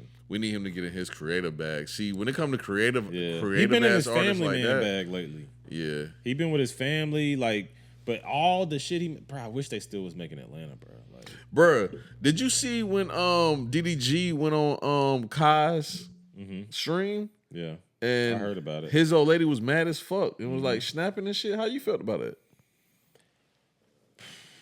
Well, I feel like a lot of shit that be going on with DDG and Halle is they just have too many people in they shit. So I feel like she looking at it as like, oh, I'm trying to protect my baby, but it's really you trying to protect your baby from the media because y'all are always in the media. And her and her sister have always been like the media darlings. And like I think they both got like signed by Beyonce, and they're like pretty much these prodigal Disney children who turn kind of like a little bad, but like are still kind of like good. So they have that. They always try to keep like a positive light in the media. And DDG just a YouTube and that. He like one of the original before there was a Casanat, before there was a Duke Dennis and all these niggas. Like he was like that before that. And so like he don't give a fuck. Like he just a YouTuber and a fucking streamer. Yeah, he also be on some shit where he's going to capitalize off any internet. Yeah, exactly. Like he's a king of internet. Yeah, that's he's what I'm capitalized off anything. Like soon as that Halle shit got down, hit the goddamn web, nigga, he already had a video up and explaining that shit, ready to get the views. And that's what I'm saying. He's the originator of all this shit these niggas is doing. Bro, this is my thing though. This is my thing. I slick understand when celebrities do it, where celebrities get into this thing where they don't want to show people their kids' faces, which is cool. It's their choice. My thing be when normal ass people like me and you start posting pictures of their kids online and covering their faces up. Bro, who the fuck? What the fuck do you think somebody? You think somebody about to come kidnap your baby? Yeah. Nobody gives a fuck about you. I ain't gonna lie though. A lot of people do that. Just, you know how the girls be posting their man, but they be posting with emojis over his face? Mm-hmm. Most motherfuckers be just sad because they goddamn either they man ugly as fuck or he cheating and shit? Yeah, or they know he a cheating ass nigga and everybody got his ass. He for the streets. Therefore, you shouldn't have posted that dumb ass shit. Yo, thirst. You so thirsty to just post some shit that you posting this kind of shit. Bro, you can post your kid online, bro. You're not famous. Nobody's coming to kidnap your kid. Nobody's going to sit there and jive on your kid all day. Nobody gives a fuck. When you don't post your kid, you post your ass online and only get 6 comments. Mm-hmm. You can post your kid. It's going to get 2 comments. Your grandma and your mama. Mm-hmm. And all that shit's going to say is, cute. Looks just like you. Mm-hmm. You can post your fucking kid online. Y'all motherfuckers gotta stop thinking y'all celebrities, bro. Y'all really ain't shit. I told you, bro. When you meet most people, you're meeting their ego. When you see fucking people online, it's their ego. Mm-hmm. That's why I don't even post my life. Like, people don't even know. Half the time, people think I'm not on shit. They be like, oh, what you do? You still got them spray bugs? Yeah. I be like, no. But I don't want you to know what I'm on because I'm good. That's why I don't do social media. Really. Most people, when they see me in public, and they, you know, like they probably watch my podcast or something, they all ask me the same thing. What is that? Why you only post about sports every day? And you already know what I tell them. What's that? I have a fucking gambling problem, nigga. Yeah. I have a disgusting gambling problem, nigga. Not only do I gamble every day, all I give a fuck about every day is sports, nigga. I like drinking too. Yeah. And damn, all my hobbies are bad. Yeah. I like drinking. I like smoking cigars. Yeah. I like eating hot wings. I like driving fast cars. I like playing video games sometimes, but like I ain't big on my video game bag right now. The number one thing I like to do is podcasts. Yeah. I like that. I know I fell off with the clips and shit. I'm trying to bring that shit back. Like, but yeah, that's the type of shit I like. So that's what I post about. Yeah. You know what I don't like? Going to the club worrying about who fucking who and who got them popping and all that type of shit. Like, y'all got that shit. I wonder how long it's gonna take. It takes some people a long time to get out of that phase of like being in the city and being in the lit crowd and being in that mix. Yeah, that's interesting. Yeah, you know what I'm saying? Yeah, that's interesting. And then how long before they wake up and get out of that mix and then they realize, damn, you know, I could like start investing in my 401k. You know what I'm saying? Yeah. Like not just simple shit. Not even your 401k. Like you know, I've always wanted to do lashes. Anything. Like I could probably quit my T-Mobile job and start doing that. Nigga, it could be. You know, there's a fucking mountain in fucking Montana that I just want to go hike. Yeah. You know? Yeah. And you go instead out of being a fucking lit bitch. Yeah, and then you go out there and you hike and camp and sit around a fire and drink and have fun with your bitches and your friends and whatever the fuck, and had the best time of your life. And you realize you could have been doing this for 15 years, but guess what you was doing? In the club trying to be a lit bitch in the mix. And he started to realize, like, damn, I'm wasting all this time. That's what I realized a long time ago. Like, I think it was 27, 28 when I realized, like, oh, Keen, you're going to the club every week. Because you remember, nigga, we used to go to the bar. Nigga, I would drop $300, $400, $500 at the bar just on a random Friday. Yeah, but see, my perspective of that is a little different because I never felt like I was a club type of nigga. Like, even back in those times, I didn't feel like I went to the club too much. We was never fully in the mix. Yeah, I felt like my issue was I was having sex with too many women. Yeah, well, that too. And I was giving too many of them my time. And once I got off of that shit, I've been fucking great. Yeah. That was what the issue was. It wasn't the club shit. Because I never was like I went out with y'all niggas and shit, and I let, watch you get your rocks off and spend fucking an ass of money in the goddamn club and shit. But, like, I was never really on that shit. Like, I ain't enjoy that shit, really. I had fun. Yeah, y'all niggas was getting y'all shit off. I ain't never really, that never was really my style. I did it when I did it. And you know what? I did it. Fuck it. Yeah, that was never my style. Yeah. I ain't never care about that shit. But, yeah, man, this was another episode. Yes, sir. We back. And y'all niggas was mad about Trump. He's president. It's not even that big a deal.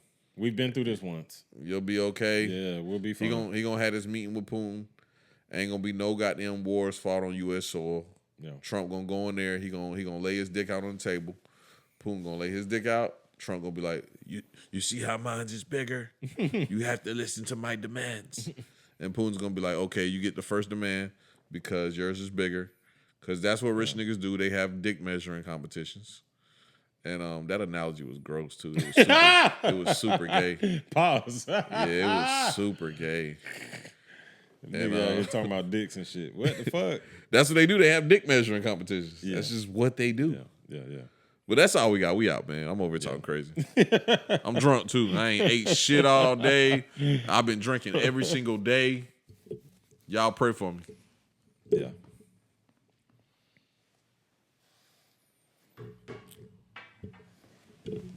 I'm gonna be dumb on ass too. What?